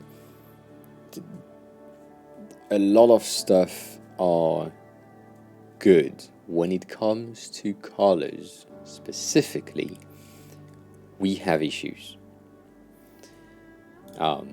So I wish they have the palettes, or is this only for the devs? Right, this is understandable, but a waste of time. Unless you are Apple. If you are Apple, then it's not a waste of time. But for anyone else that is not a big ass company that has 20,000 employees, if not more, and 100 something designers that can work on defining the colors for light mode and dark mode, this is a waste of time. So if you look at how it's working, right, both colors every time are extremely close, right? You have like the values are very, very, very close, but the dark mode one are sometimes a bit more muted or a bit lighter than the other ones, specifically on this mint one that absolutely doesn't look like mint. It looks blue for me, and that teal is absolutely blue, so I guess that is my screen. Maybe it's not, it doesn't work for me. Anyways, these variations, right, you can see that this one is way lighter than this one for the cyan. It makes sense. It makes a lot of sense. The thing that we want to know and that we need to have is this value right here. So, that's what makes sense. Figma Atelier, hi, welcome on in. So, when you are on light mode, the darkest gray that you have is this. When you are on dark mode, however, the lightest gray is this. And then when you go to the bottom, the darkest gray that they have is this. And on light mode, the lightest gray is this. So it's reversed. So you could think, as a default, that you just need to swap your color scheme to get the values properly. It's not that simple. It works, but it's not that simple. But right, that's the base thing. When you look at things side by side, you're like, you know what, this one just have like a bit of blue inside of it to mute it, and a bit more green, and that's it. This one's like 10 more green, 10 more blue, that's it. By the way, it seems to be 10, 10 every time. 10 more, 10 more. This one is not 10, this one is 13. Fuck you. Should have been better. It's 17 blue. Okay, fine. Anyways, it doesn't look mint. It's not mint. That's not what I call mint. Anyways, I hope your week was good, Figma Atelier. So all of these things about colors, right? They are useful. They are a good thing. They make sense if you want to get. So that's the Apple recommendation. I really recommend everyone that is here, as a designer or a developer, but mostly designers, to just read the fucking thing, the entire side, right here. To read the entire thing, understand. If you can, if you cannot, read it again. There are people on YouTube that have videos explaining the content if it's better for you, but these guidelines are, because they are Apple guidelines, they are ruling the entirety of the design world at that instant. There is not a lot of designers that are not following the human interface guidelines, even if it's subconsciously,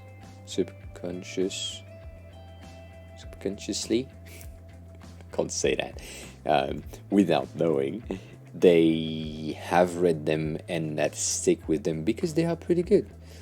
And I would give you the same advice with the material design,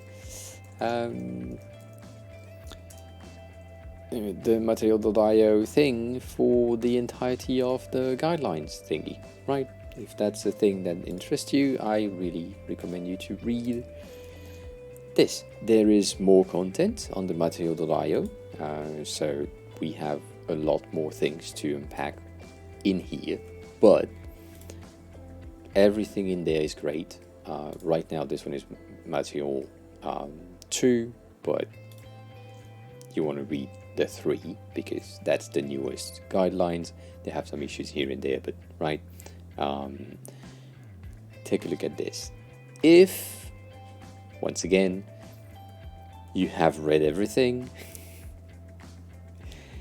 then you can go into Radix or Radix. Radix UI, basically, they have color primitives that are very accessible, which right now just doesn't want to let me scroll through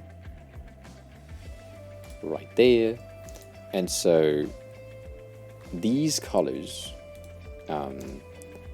if you have access to them right here, you get a lot of them, right? You can see that these things are, right, very different compared to other color scheme that you have. But in there are also automatic dark mode, which is built with Radix. I don't fucking know. Anyways, it's cool. It's good. If you don't want to implement that in your Figma design by hand, you can use Super Palette, amazing plugin. I will tell that every time. And that super palette has Radix UI with tomato in dark mode, tomato in light mode, tomato in alpha, and tomato in light alpha. So that is a bit of a lot of information right here, but you can easily just say, you know what, let's put that into that file, and then boom, you have your entirety of the style built for you without you to have to do anything. Anyways, this is great. I would recommend Super every time. So let me just send you a link, hoping that this time it works because it's good.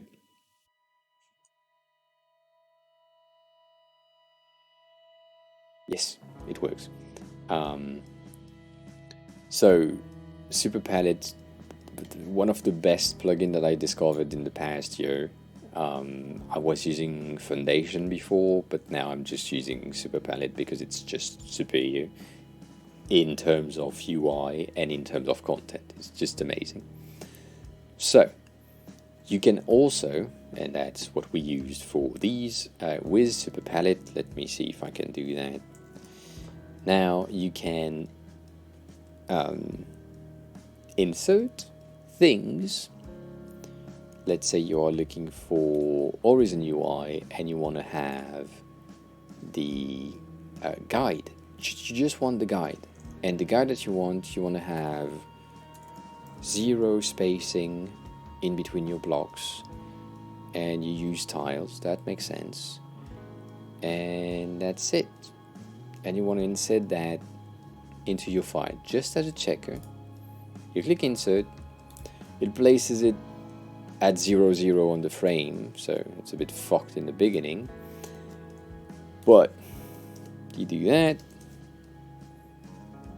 you get your background white, all that thing, and you are done. You get all the informations in one go. You can scroll through, see things, and then potentially you can say, you know what, I want to compare this one with, I don't know, let's say, I mean, the Radix UI is very huge, so I don't want to do that.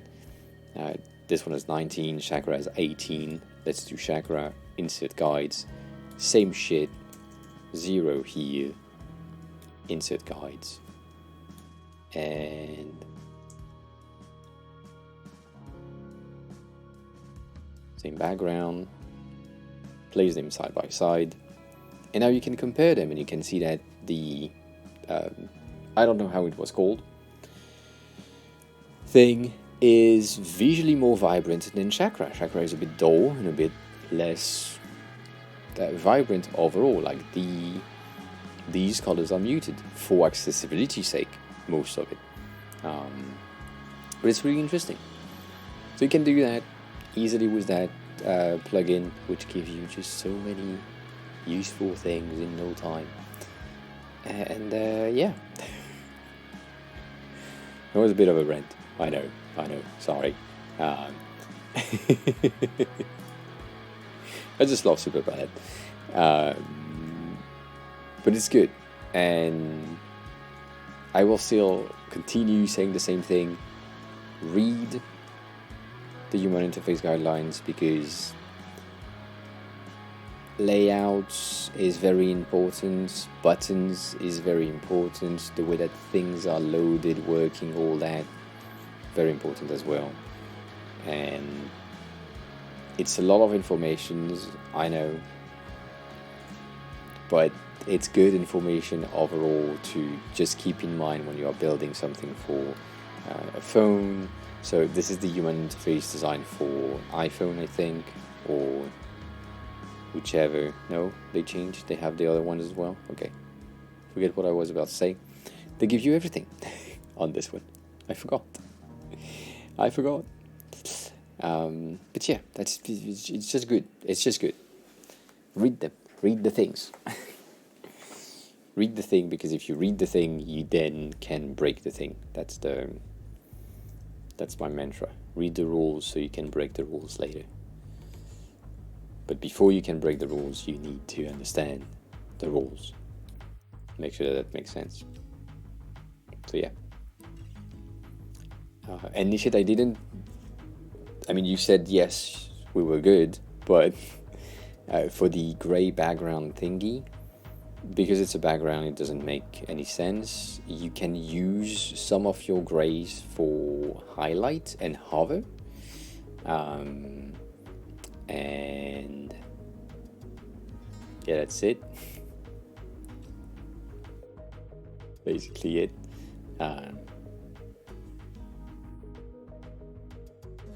But yeah, grays are very easy overall to go through.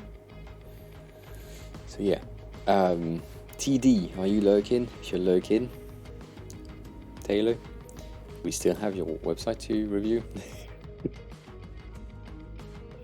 Still haven't. I'm sorry about it. Yesterday was a bit crazy. Today it is as well. I was supposed to either be on Blender or do the Dribble homepage review like every Friday, but still haven't had the time. So I don't know. We might do something else.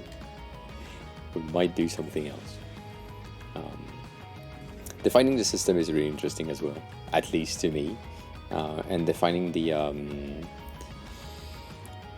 variable is interesting,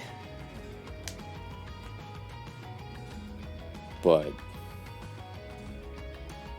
what is interesting in some of the bases that I have, let me see, do I have these? Did I keep them? I didn't.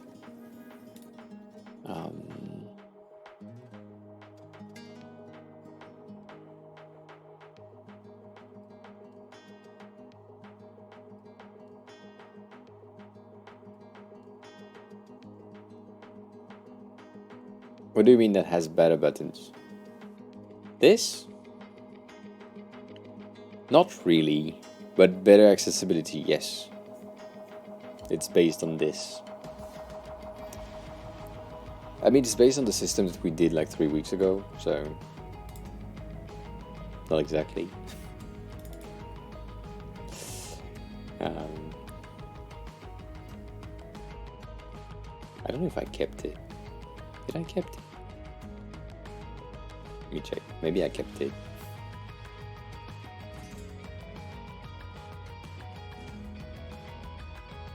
I did not keep it.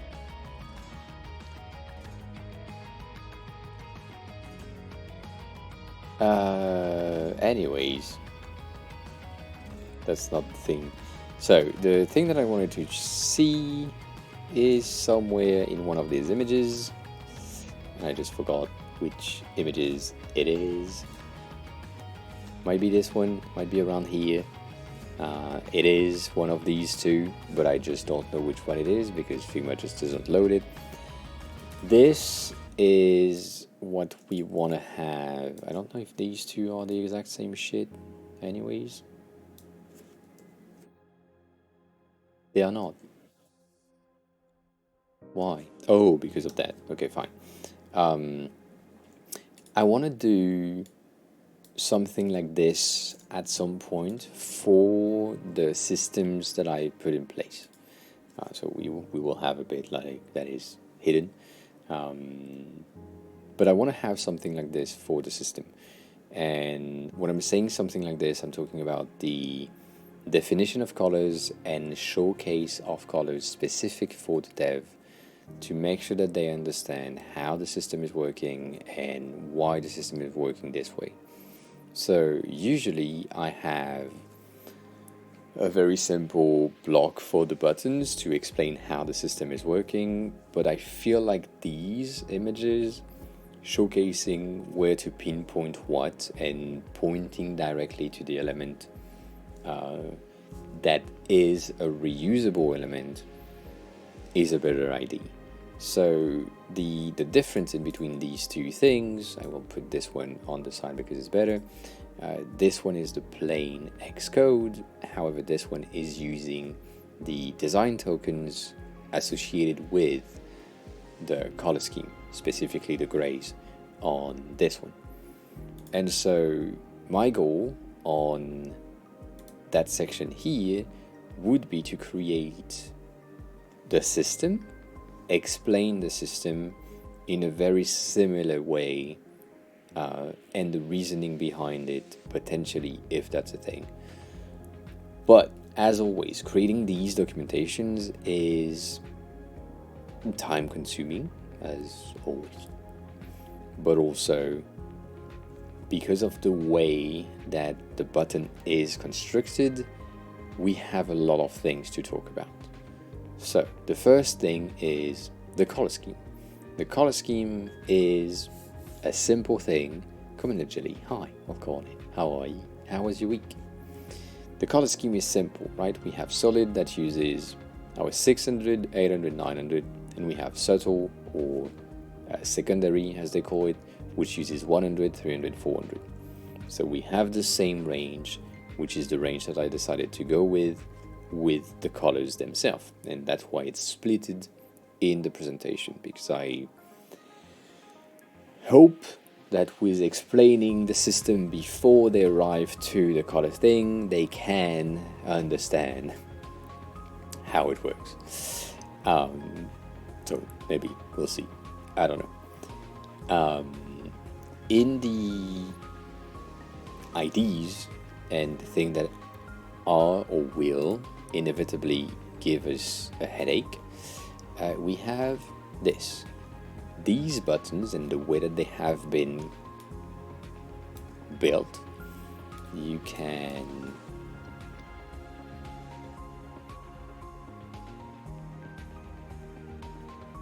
have all that, first of all, in terms of the things that are available in them, and then you have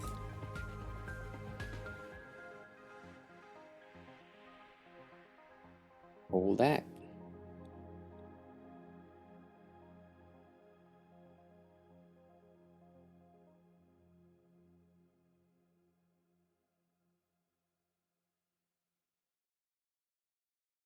Right? So, Kane, I think it would be the best timing right now. Yes, if you send it to me, of course. So that's the basic for the button, and then I don't really want to do that, but that's the thing where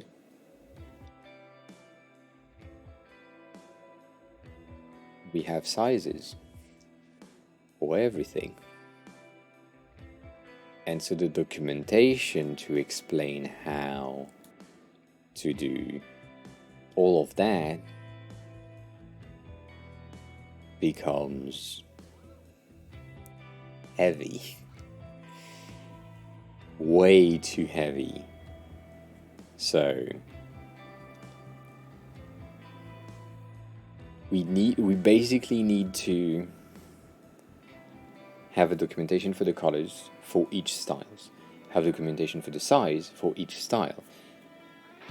That's easy-ish, but then have documentation for how each option work depending on the props that are activated or deactivated, and explaining why we do that and when we use them and what's the behavior if we define that for some reason. Let's and I have never used PropStar, if I'm not telling you, no. Nope. I've seen it, but I have never used them. Let's say, I don't know. Let's say you have your buttons, but they are not, they are stretching. So the behavior of the button when they are stretching needs to match. And maybe on some very specific occasion that you currently don't know, you might need to have, I don't know, let's say you have one of these that is using that behavior. I don't know. That could happen. as an exception. And maybe you want to have things differently placed, right? Let's say this is an arrow. I don't know. I think prop star would be useful. Figma, I think. It could be.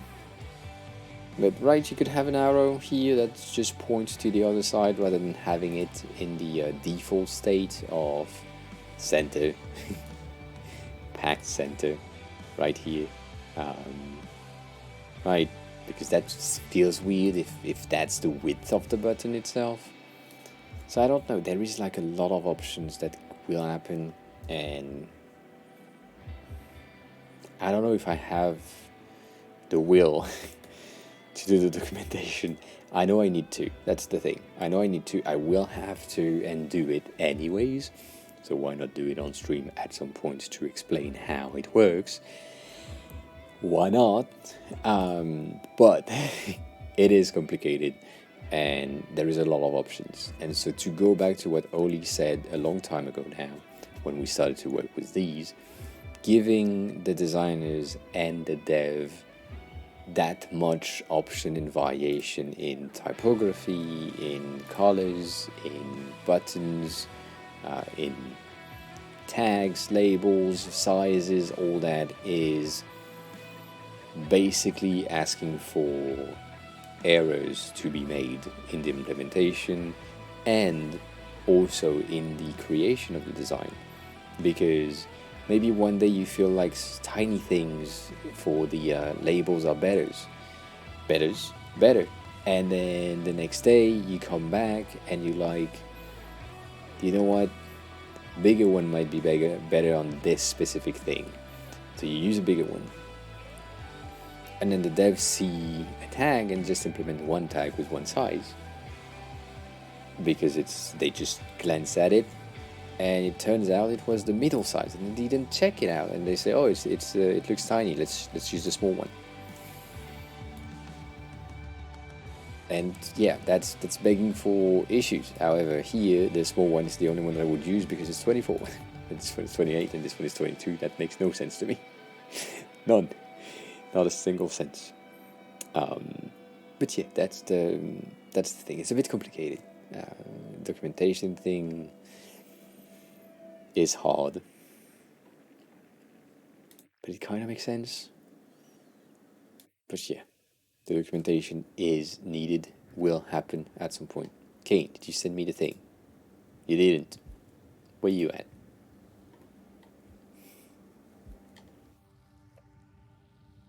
So you're saying prop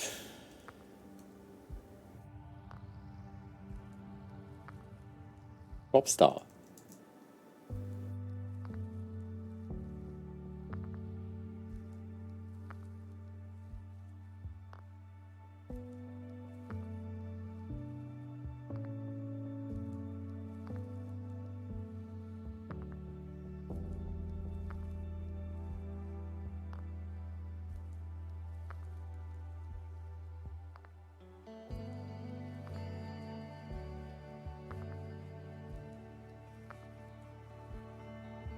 Do you need to select the main component? I don't like the ID of that. Did I make a mistake? What the fuck is that?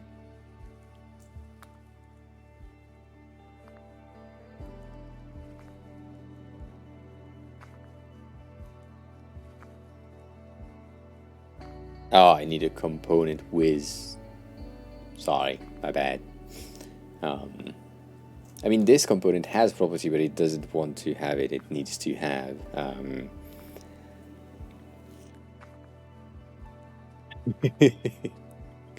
Denny, go back there, read everything.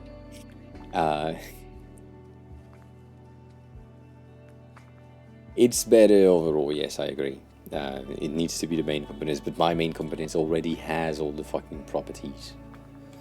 That's why. Flowerson, hi. Welcome on in. How are you?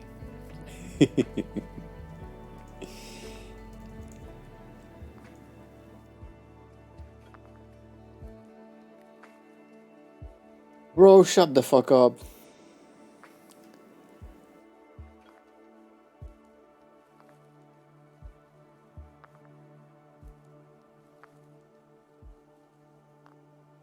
Isn't that too much?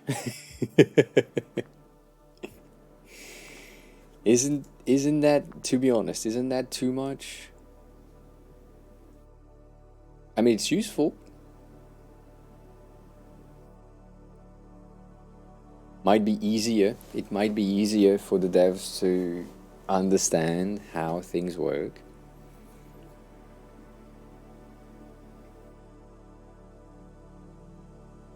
Grassham, hi, how are you? How have you been? How was your week?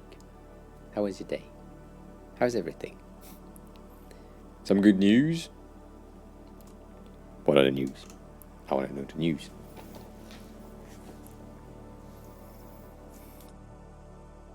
Like, look at the fucking huge ass table that it creates. Nice, that is good news indeed. That is good news indeed. What type of company is it?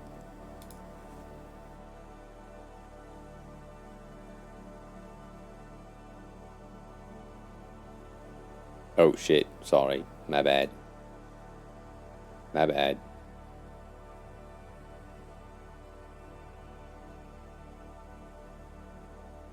Like, isn't that... I have many variants. Oh, nice.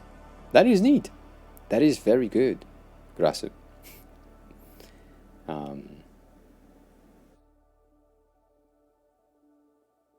Oh.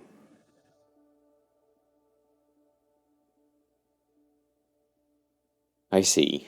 So basically, if I use the button ones and launch the same shit. Holy shit. It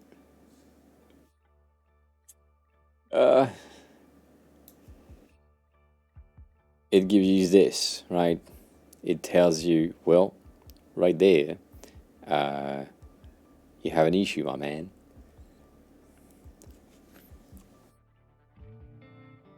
I mean, have an issue.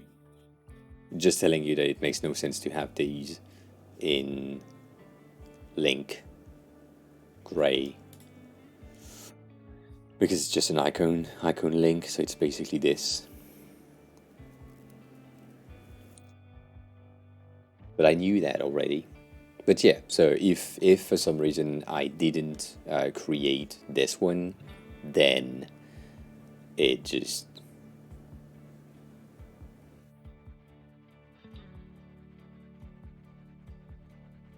Just show it. Yeah, that's a good option. I mean, Grassham, they said no. I say yes, but they said no. I trust them. I don't.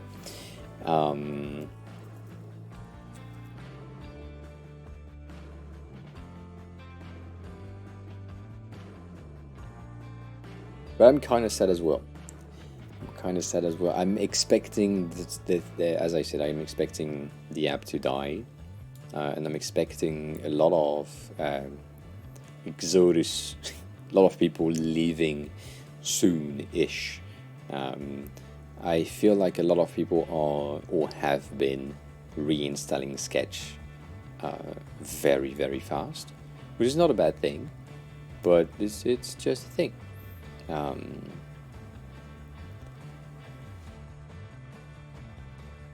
Yeah.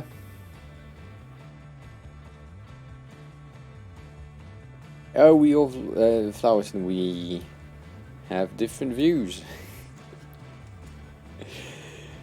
I don't like Adobe.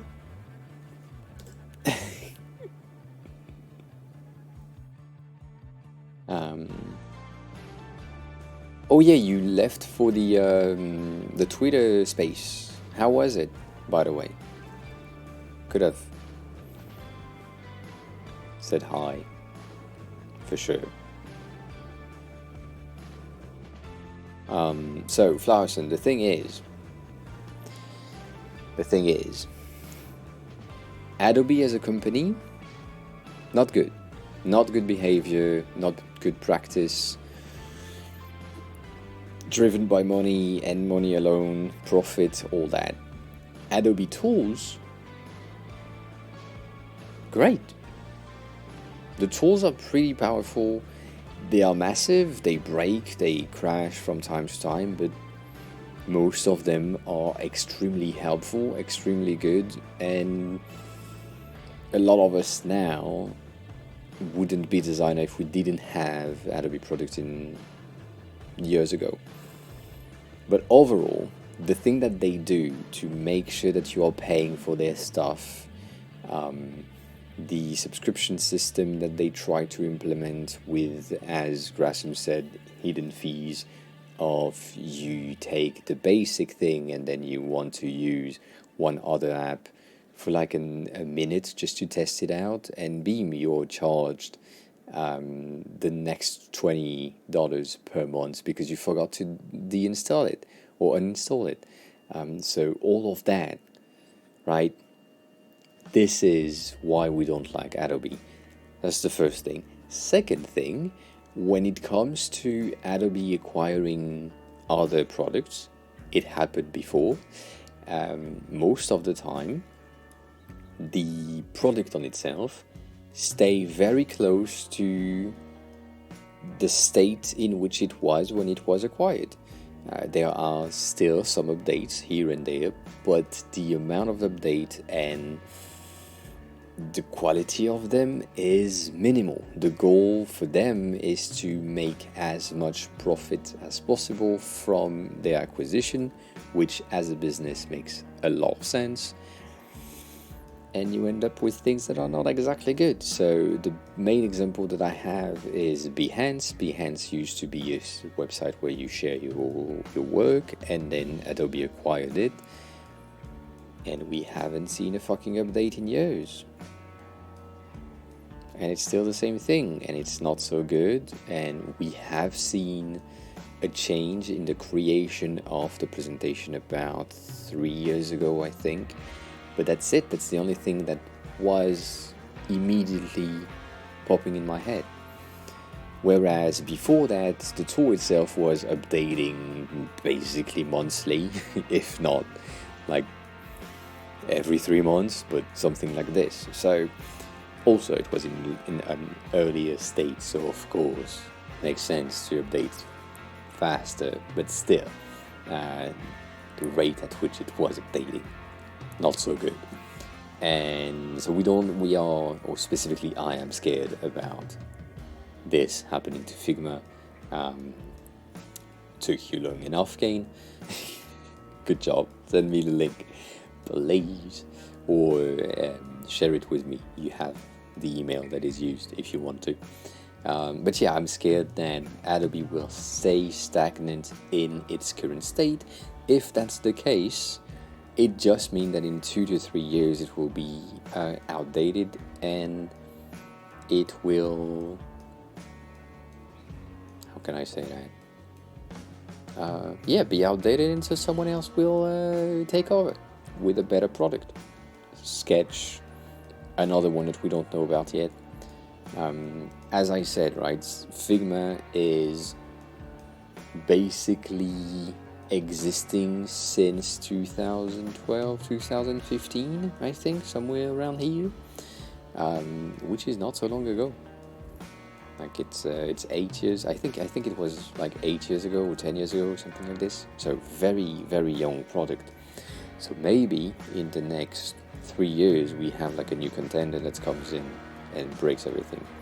But yeah, I was about to stop that discussion to go to Kane thing. I would appreciate it. Maybe not today, if I'm not telling. But yeah, we could have. Should have asked before. You should have asked me before. Where did you tag me, Kane?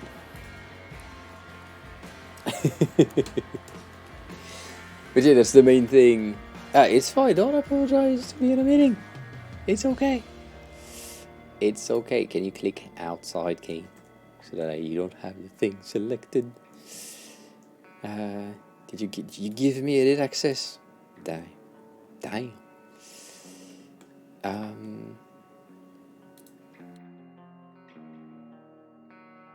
What the fuck? Oh, you did that this way, that's true. Kane, what do you want to know? Tell me. What is the, what are the things that needs to work, not work? Tell me.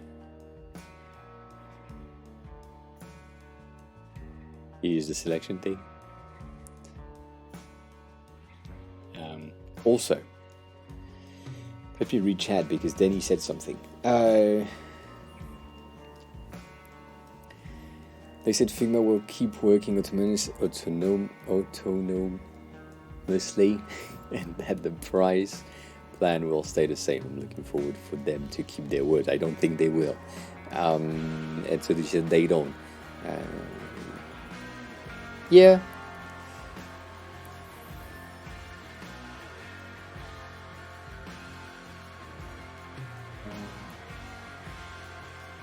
And Grossum, I've been good. I've been good. A lot of things happened, but also it's fine. Erin, hi, welcome on in. How are you? How was your week?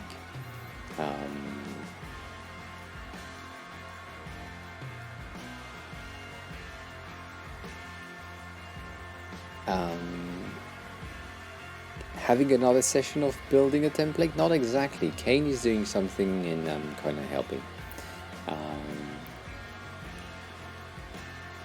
Yeah, I mean, for now they have on paper good intention. I agree. But I don't trust them anyways because I know what they did before. So.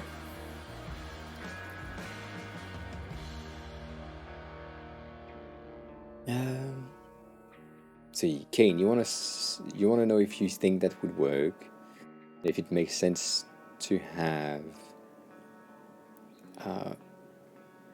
the icon, the option of having the avatar in the button. Yeah, so.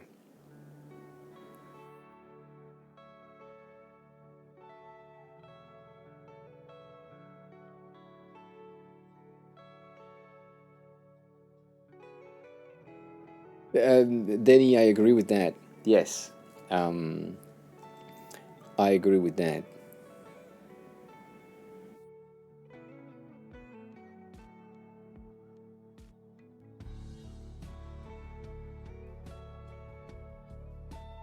Kane, didn't I do one for you already? Didn't I create like a thing?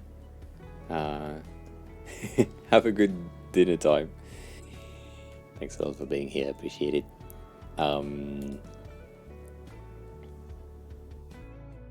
Yeah, didn't I do something about this already?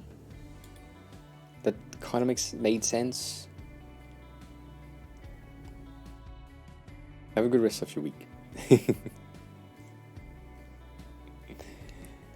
Top. Figma top.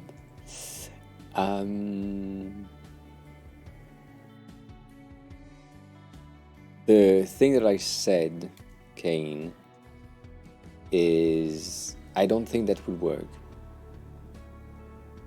But also it could. But I think you might maybe better with a wrapper around it to have both sides. But the reason why I'm saying this is on my side I have icon left, icon right. That's it. On your side you have icon left, icon right, avatar left, avatar right, label. And so if you want a singular icon, you need to do this 4 clicks. And here you still end up with the wrong padding, right? Compared to what you have created here, which is manually coming in and changing the values there. So, Kat, hi, welcome on in. How are you? How was your day? How was your week? How was your stream?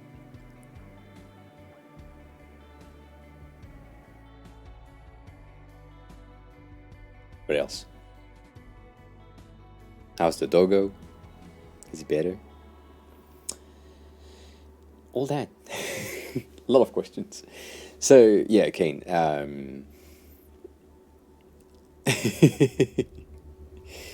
I think if you need to change the values of your padding, you need another variant. As we said, right, everything that is design related need a variant. Everything that is visibility of things related needs or is for props.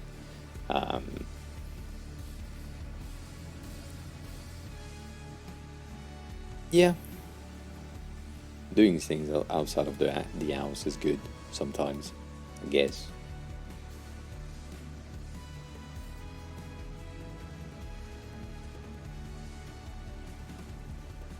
Oh shit, I see the time that it is. Damn it. So, can I break things, Kane? I mean, can I break things? Can I create things? Or that?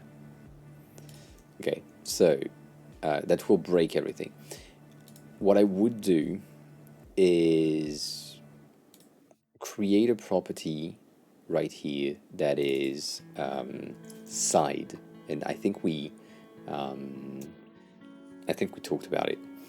And so on the side, I kind of want to have left and right. So you define which side you want your elements to be. And so on the right side, you want to keep these ones, so these two can go fuck themselves. And then on the left side, you want to keep these ones. That way you have two options. That's the first thing.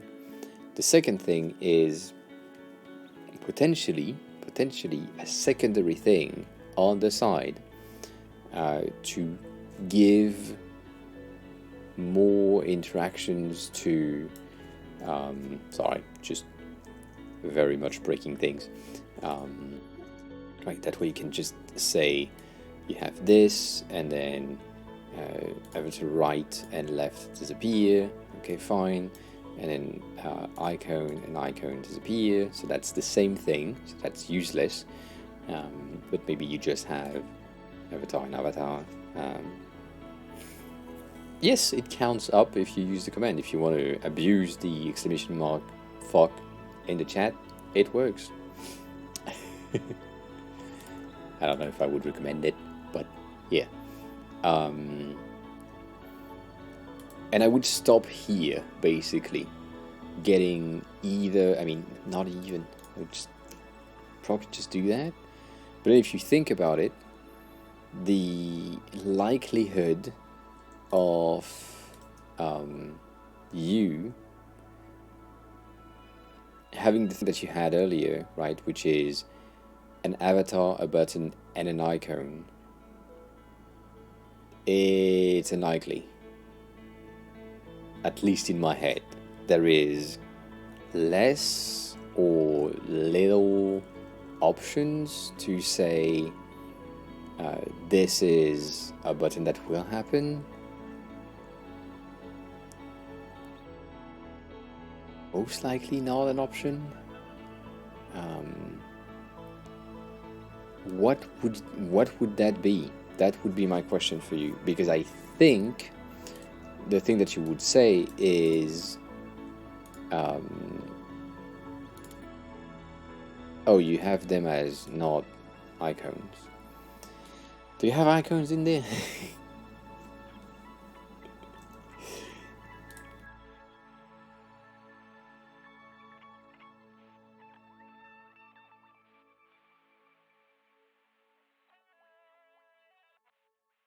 You don't. So.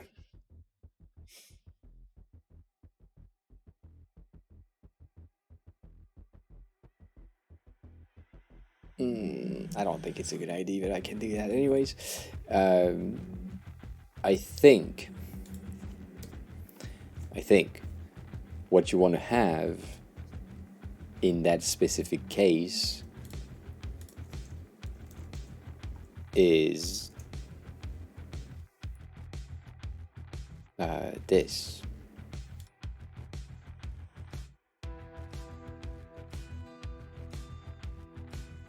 No, where the fuck is it?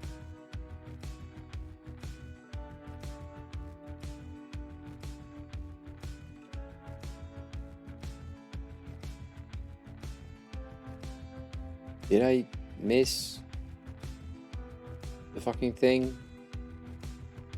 I can't search.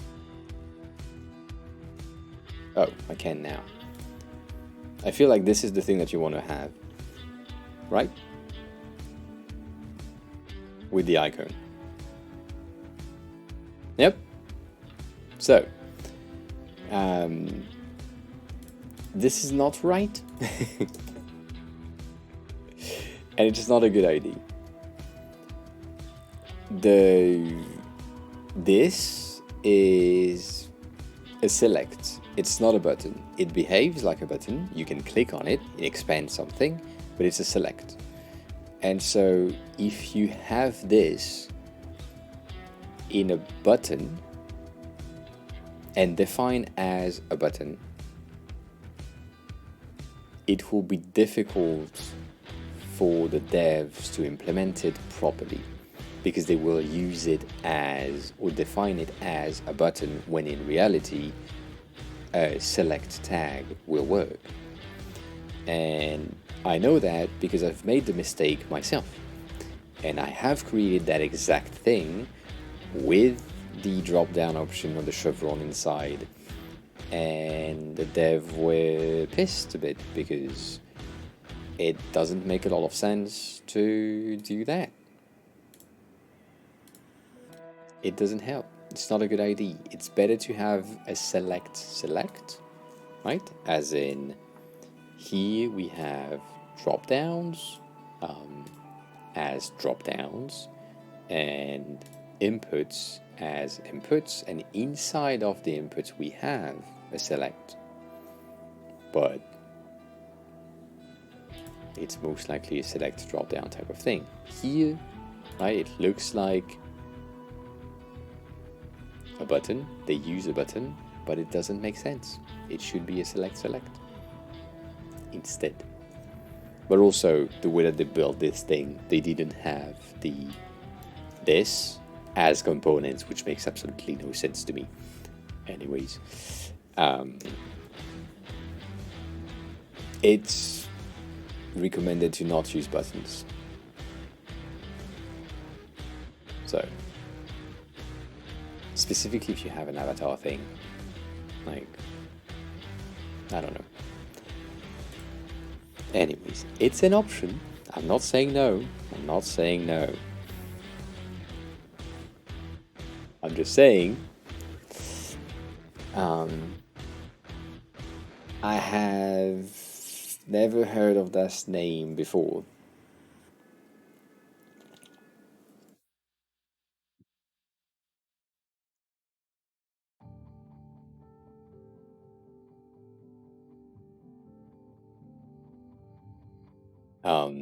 Alright, so, first of all, you can use that, Kane. It's an option. It's not, it's not an option, but the way that you built your things, and the way that you have different paddings and things that don't work specifically for me, I would say here the padding here on the right could be at 0, and same thing here for symmetry sake, right? It makes more sense to me to have them like this rather than like this. It's a subtle change, but overall the distance in between both sides seems more accurate if it's basically symmetrical compared to this. And also it makes that section more of a square, you know that I like that. Makes more sense. So, yeah, you could make the avatar clickable as well. That's also the easiest option to open the drop down. But it's just like, if you have the chevron thing, it's most likely a select rather than a button. So I would just do that. And so by doing this, you get some mismatched option, because this one, for example, you have this. And so when the dev will come in, maybe they click on that and they have the inspect on, and I don't know, they select this and they see that they have 1212 on both sides. And so what they implement is 1212. It's 88. Whereas in reality, it's 820. So if they don't click on the right thing, they implement something with a mistake. And you can't tell them that they made a mistake because it looks like it. They will just go on Figma and they say, okay, so the text field looks like it's expanding depending on the size, and this designer just want to have that amount of thing. It's fine. Hi, good morning. The stream is going good.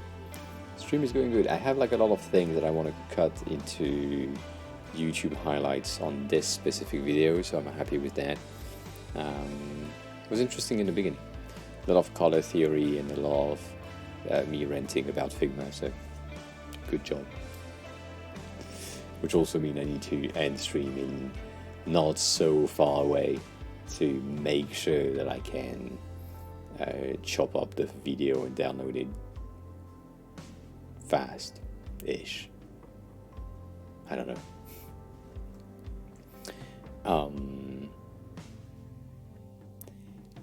It will make a difference, Goofy, because look at this. Let's say I'm on design and this thing is at 0.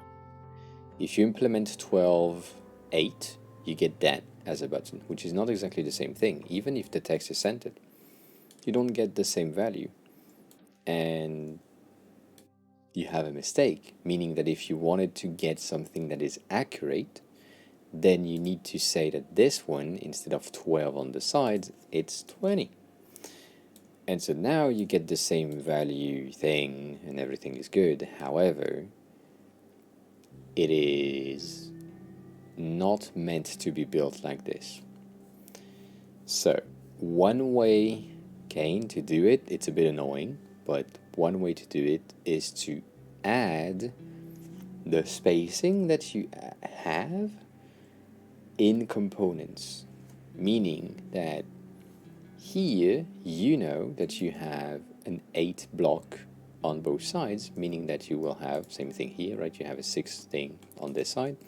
Now you can create a bit of a rectangle that just take that and do these, right? And so you now get your values with, I should have done that on the bottom one just to not break the first, but you know what, let me do that, because otherwise I will mess up everything.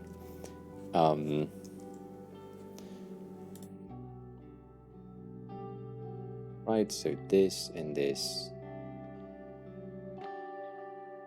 So if you do that, you need to find that this one is 6 rather than 8, and then in your properties you say, I don't know, as left padding, right padding, or blocks or something in the props, just to showcase thing that may be or may help you to then define the values that you need properly. Meaning that by default, this one has 20/20 on both sides, and these things disappeared. Maybe, I don't know. It's just a weird thing to get frames to, I mean,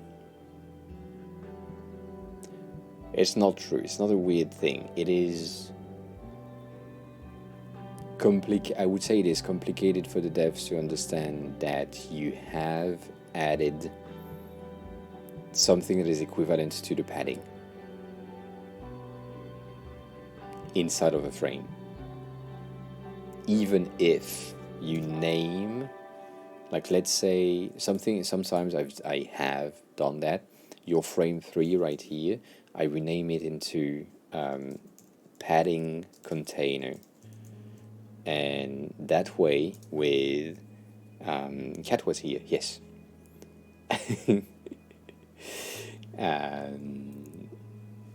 With the, if you name your things padding container, you get the dev that's, oh, there is a container.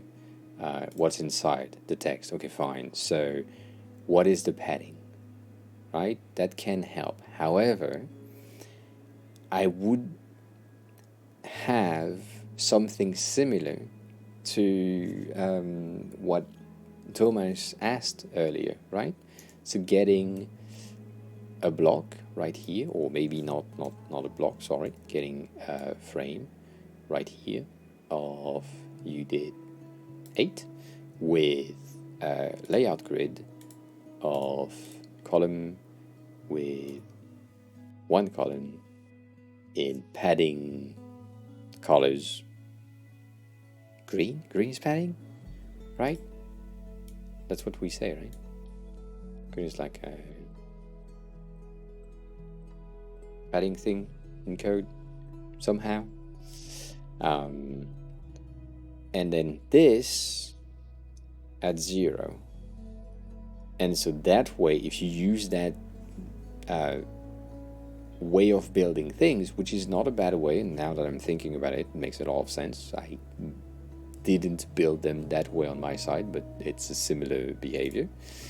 You get the ability to just say, well, you know what, this one is 6 right here.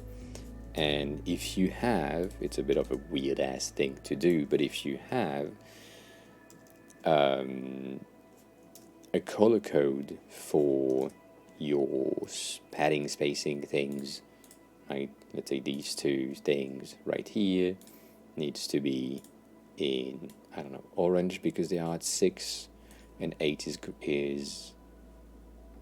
green, and maybe you have another one that is 16 that is blue, right? And you color code your things. Then when your dev are coming in and they say Control J, then they don't have the padding available. And if you do Control J, then you get the padding that is available, and you can see that, okay, so this one has a bit more padding. And that's why when I was here and I looked with the inspect how much space we had this thing and decided I didn't understand, right? So that way you can select it and you can say, oh, I have a 6 padding thing. Okay, fine. And so now you know that Control J showcase the thing. So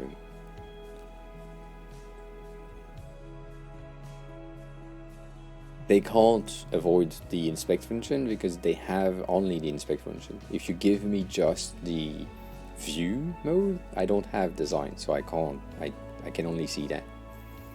Can't see other things. But I think that's an option to get the padding and spacing built in as elements to easily get rid of them if possible, right? Let's say this one, fuck me, this one doesn't make sense here, you can just get rid of it, and so you hide it. And that can be like, because you most likely won't have both avatars on both sides, right? Most likely. I don't know. You can, in the design section, said layer has PD-6 because, I mean, maybe it's PD-5, I don't know. But let's say padding 5, which is true, and then still do that. And then this and this, same shit, you do a layer has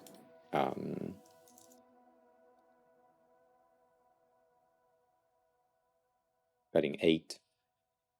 And so now, if you are here and you say, oh yeah, we don't have the padding 6 on this one specifically,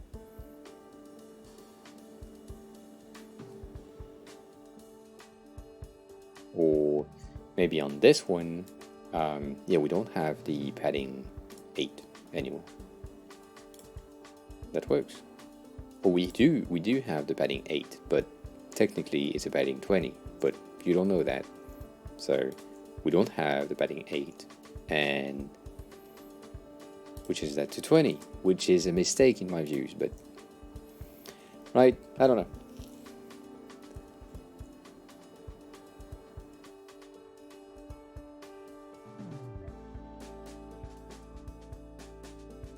Kid, you said maybe I can you my first web end off. Did you mean I can give you my first web end off? Yes, you could. I will laugh at you, for sure. And it's also a good thing that you are creating the documentation. I mean, like lately, do I have it open? No, I don't. I have,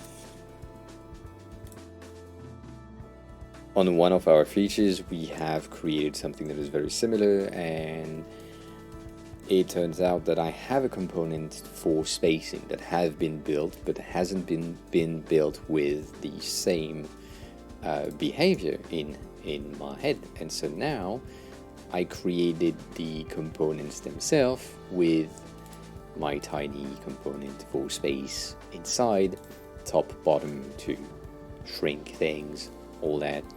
And then in the presentation, now if you open the sidebar, it's a bit chaotic, and so getting the effect with the layout grid makes more sense, because that way you can just do Control J and get rid of the layout grid, which is not the thing here. So that might be better. I don't know. I need to pee. Give me a second.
Alright, go back.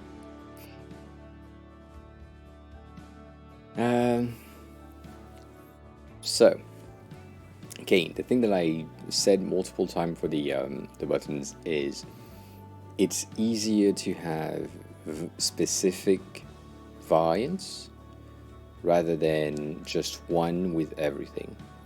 It will make more sense to like make things make sense. That the fuck. You create these? Holy shit.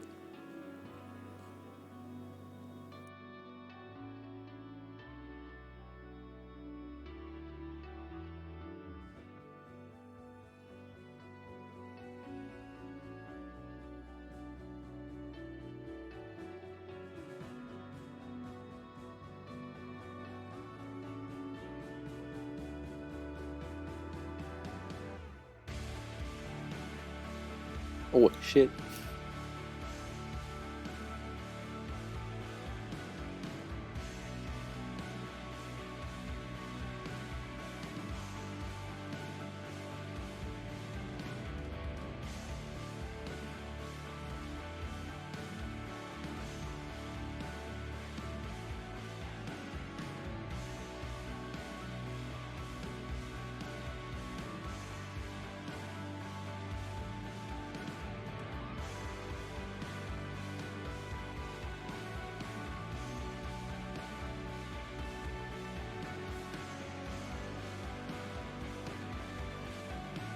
Still fun to me that your white is not white.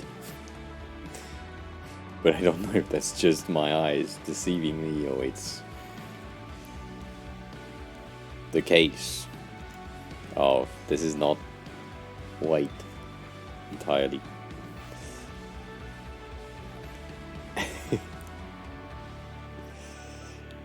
That's one of the reasons why my colors in presentation have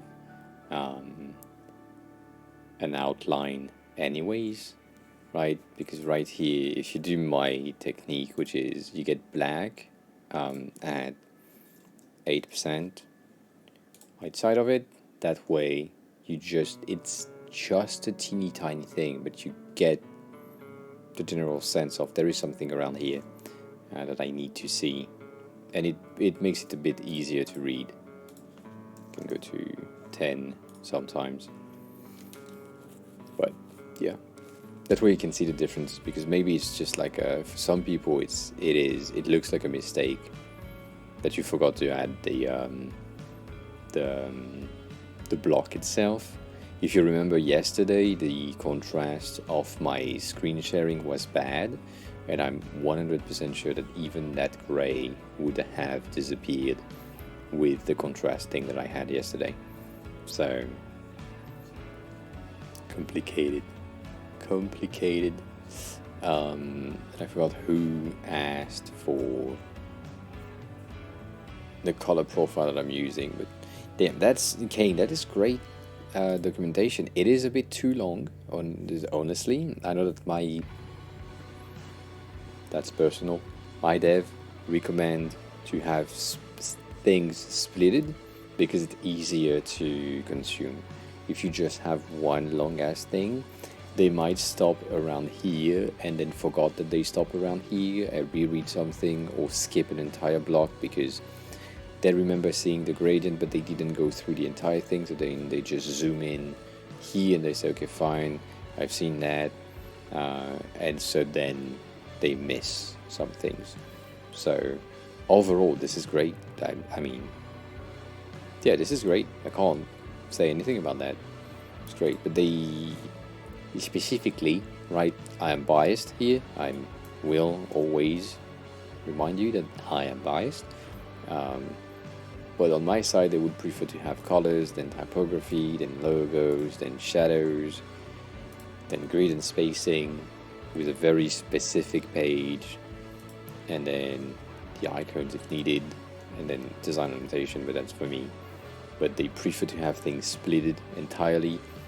And then here, as we talked about, the drop down and select, same thing, input and drop down, and badge and tags are separated, right? All of these things are useful in a way.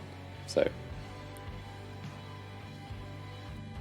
that kind of makes sense.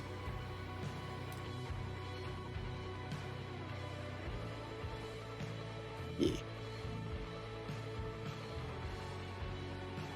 So, but overall, great. can't complain. I can't complain here. It's a great thing. Going back there though, but originally we were talking about buttons. I would say better to split them. Anvish, hi. Welcome on. How are you? How have you been? It's been a long time. It has been a long time.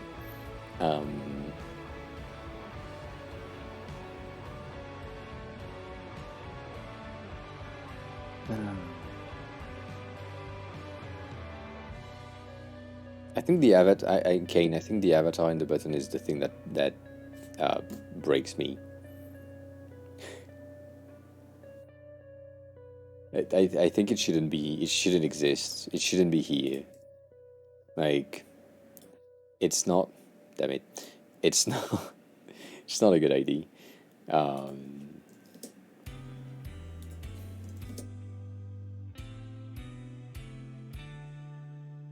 Like, this should be like so, and this should be like so, without the spacers, and you should just have 8 around everything, and that way, if you use that, if you say, well, this one has an icon on the right, it's okay. It's not the best thing, but it's okay. And then if it doesn't have an icon on the left, then you're good. But it's easier to manage. And then this thing, if you make it centered, that way if you resize it, it's always centered. That's good. Yeah, 7 months, that's a long as time, English. But I'm happy to see that you're good. Welcome back. What happened in all this time, if you want to share?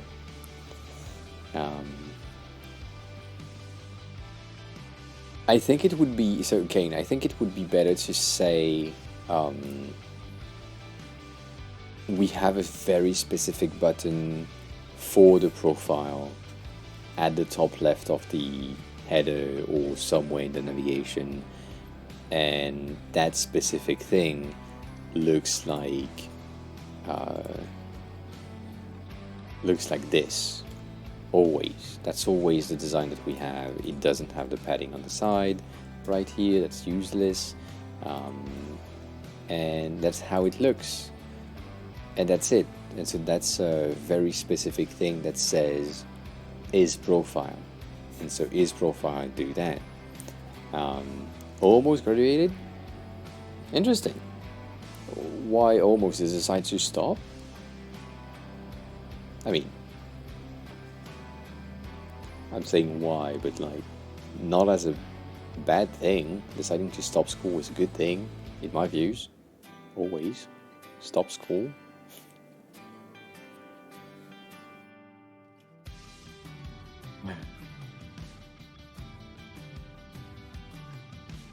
Check something for a second. Need to make sure I have something in my head. I think I'm. Yeah.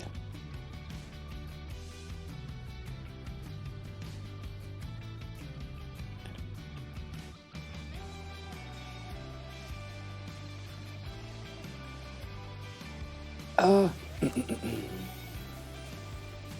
in July. That's a long time.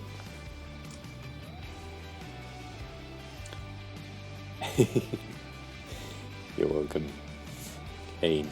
But yeah, split things probably is a good idea.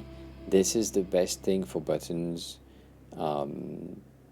because you're not supposed to have many options in your buttons anyways. If you want, or if you are okay with getting identical padding on both sides of your text, so similarly to the thing that I did here, right? Not this one. Shit, well, I forgot. Got rid of it. Right, a padding of 12 in here, and you're okay with that being your button, then do that. If not, do the thing that we did here, which is getting that section done with none in between. That way you get the same effect, but it's still very complicated for the dev to understand, even if you give them documentation, because dev don't read documentation most of the time anyways. I mean, they read documentation for the frameworks or things that they are building with, but not the design documentation, which makes a lot of sense. But if you have that technique to showcase with the Control J thing to showcase like the grid, that can absolutely help. So I get that. Hugo K. Hugo, Bernardo just resubscribed for 10 months. welcome on in. Well, how are you? Thanks a lot for the resub. Enjoy the emotes. We appreciate it. How have you been? How was your day? How was your week? Thanks a lot for the 10 months. Almost 1 year. Almost 1 year. Damn it. That's a long time. I hope you're good. Right, so if you do that, then that way you get the spacing right. Basically, you can potentially just get rid of the has padding option. That way you don't have like the whole thing here, right? So that way you're fine. But that might be the way, the easiest way. That way you just have the padding that is visible and it makes sense. I don't know. It feels okay. It feels okay. It doesn't feel right. And then the version that I have, because I'm a fucking psycho and I don't really give a shit, I just do these because I have uneven spacing on my buttons. So my spacing is here. What do you mean mixed value? Oh, this one. This goes to side 5. Or 0 is fine. Right, because we have uneven spacing, and because the thing here needs to have a very specific space in between the elements, I'm usually going for 4 or for 8 in between the two things.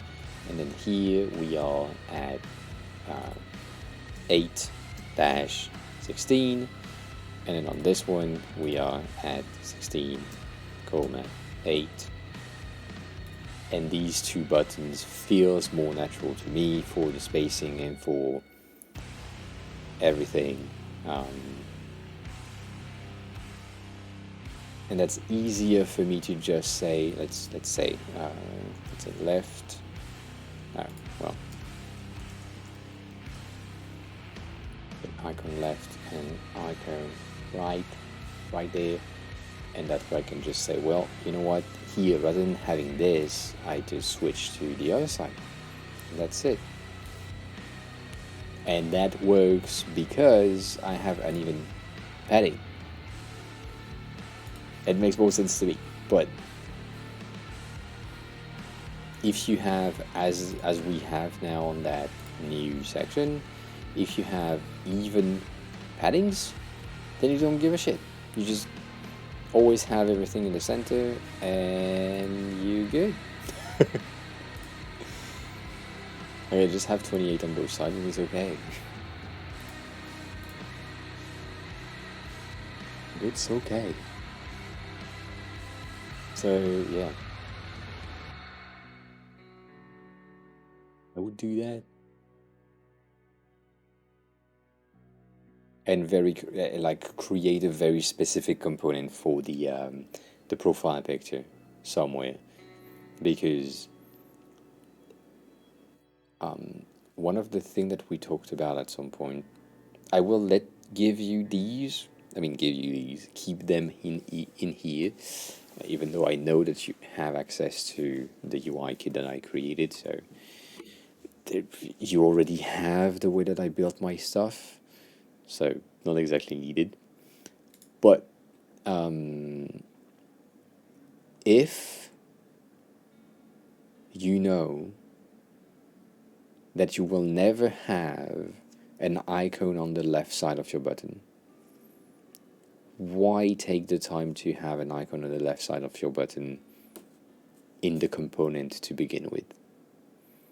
Same thing for like right now, the avatar profile picture type of thing. If you know that it will never be in that format, for example, why bother? Like if you know that it will never be in that format, Why bother?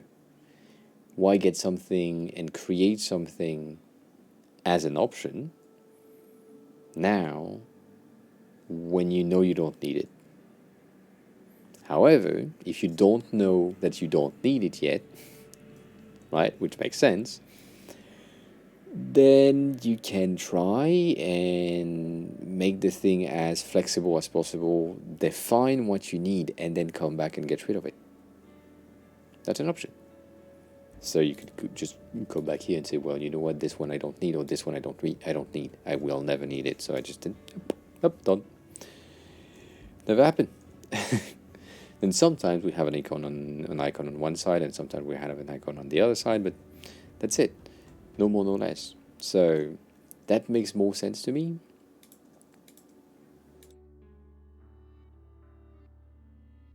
I guess.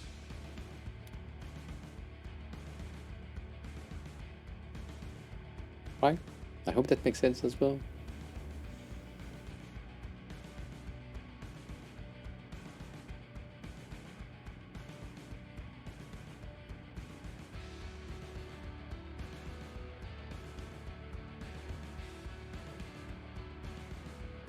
Sorry, something is wrong right here.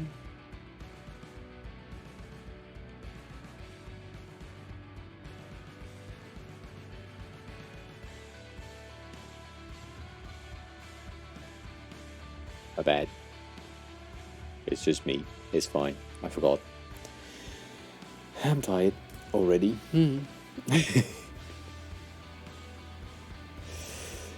Yeah, yeah. Okay. It's okay. It's not okay.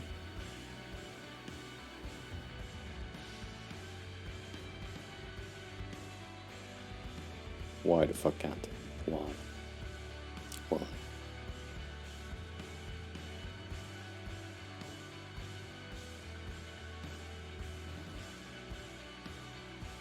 But still, almost 5,000 fox since the beginning of the year.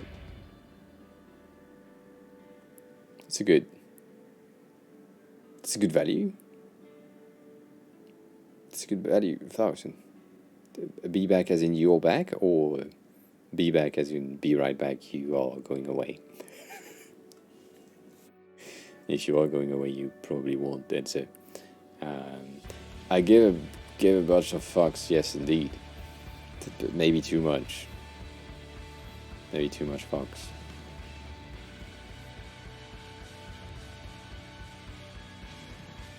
Way too much fucks given. I'm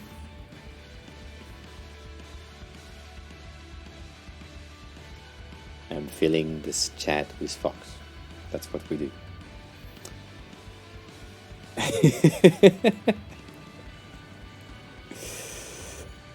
Anyway.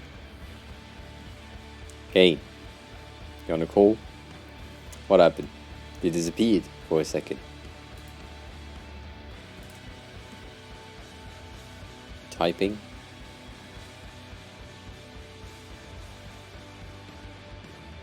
Oh yeah, nah, so sorry. And then the last one, the thing that I need, and that I think you need as well, is the icon only. That's the most vital option. You just, if you don't do that, you're basically doomed, because you would need, with the way that you build yours, you need to change the padding. And that's, first of all, that's fucking annoying. Think about it. When you're building your designs, and at some point you need a singular icon, rather than doing, I mean, let's say you have your button, right? So you import your button, you say, well, okay, I need a singular icon, so I will, whatever, use the icon right as the base because it's the first one. So you do that. And then you're here, or sorry, icon right. You're here, and then you need to go there and click there, change to 8. Okay, good. Rather than let's say you have my version, and you go here and you say, oh, I need just the icon only. Like, you gain seconds, but you have nothing else to do. And then maybe at some point you say, you know what, I would basically need a text on the left of it. Done. That's it. I have one thing to change. I feel like it's better, but nah, I don't know. Maybe I'm wrong.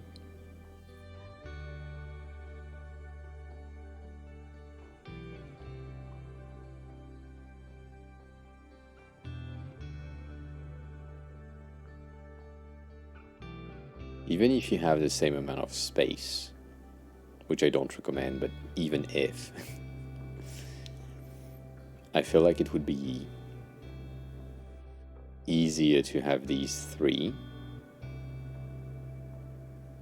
and potentially one of these if you need icon, text, icon, but that's really not recommended. But yeah, that's the base. Let's say if you have icon, text, icon, you can probably do that, to be honest. And so that way you can say you don't have the icon left, that way this is at 16, you have 8 in the middle and 8 here. Thinking about it with the way that you built your things, this version is a bit better. Because that way you keep the uneven padding while keeping the even padding. Makes no sense, right? But that makes more sense to me, at least.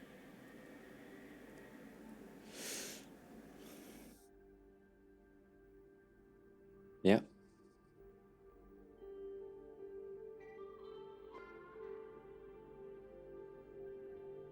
Yeah, no, that's it's potentially the best option, because you can just get rid of these two, keep this one just in case, and even then, right now, because you have the label as something that you don't need, you can just say, I don't need the label, and I don't need the icon right, and you get the 8.8 clean. It's as fast as saying, I just need the icon only. But, you know, sometimes, depends. Defining viable.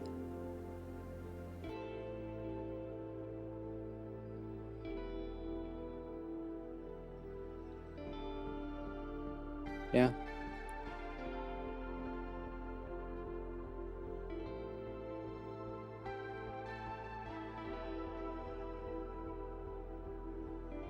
Does that make sense? We have limited to potentially 2, because we don't want the avatars things. I would really recommend you to not get them in. But if needed, you can have them. I don't know. It's weird anyways.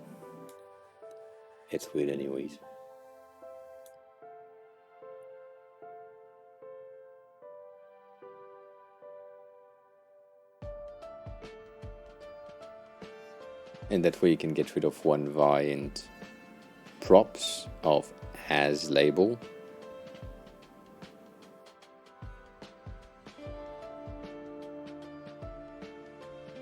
I mean,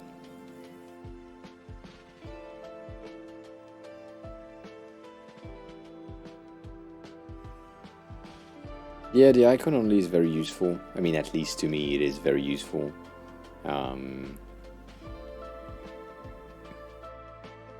Makes a lot of sense. All that.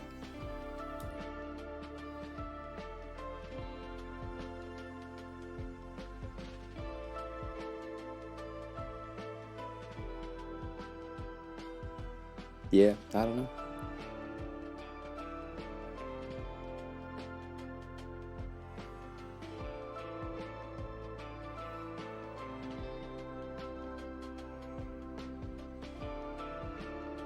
Yeah, if you do that, that means that, sorry, it's just at the same time, if you do that, you can just get rid of this value, get only icon right or icon left, make sure that this one doesn't has the property itself, and keep the grid layout trick to showcase the layout when it's needed, and that way you can easily say, with that version you can say, well, I need the icon on the right but not on the left, and with the Control J you can say I don't need to see the grid, but then when you build it, it makes sense. Yeah, maybe that makes sense.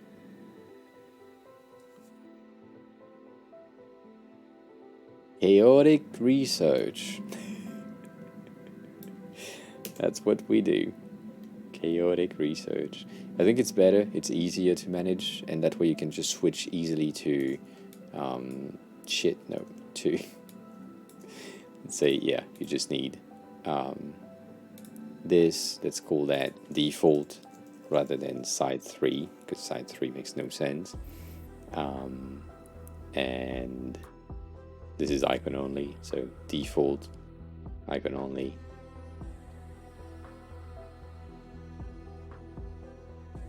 Yeah, that makes sense.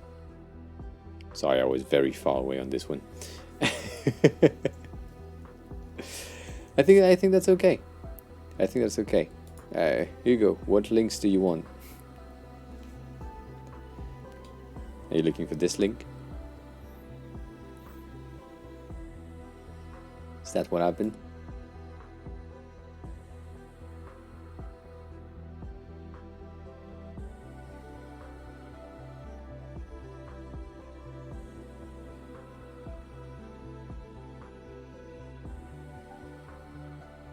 Oh, here.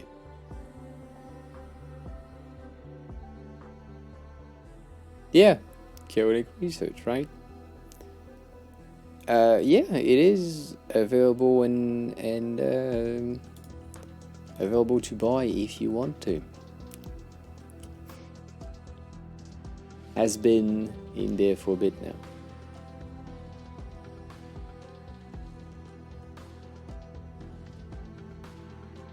Which is nice.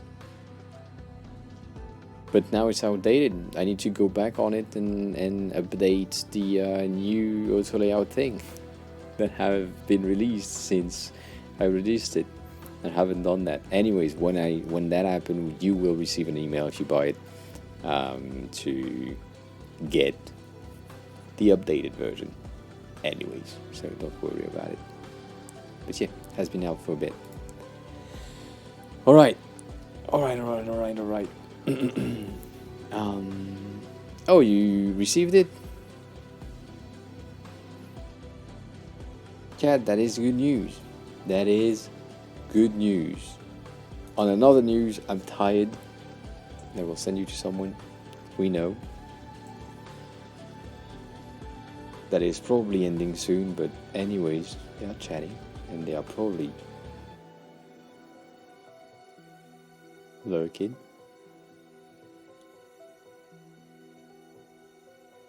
I don't know. Anyways, I am so tired. If you enjoy your stay, please click the follow button. We would like to see this move. So it's on the Discord, Hugo, in the referral channel. Referral channels. If you are a sub, this is the radio message for subs. If you are not a sub, this is radio message for non-subs. You know that already. Join the Discord if you want to. Buy me stuff if you want to. And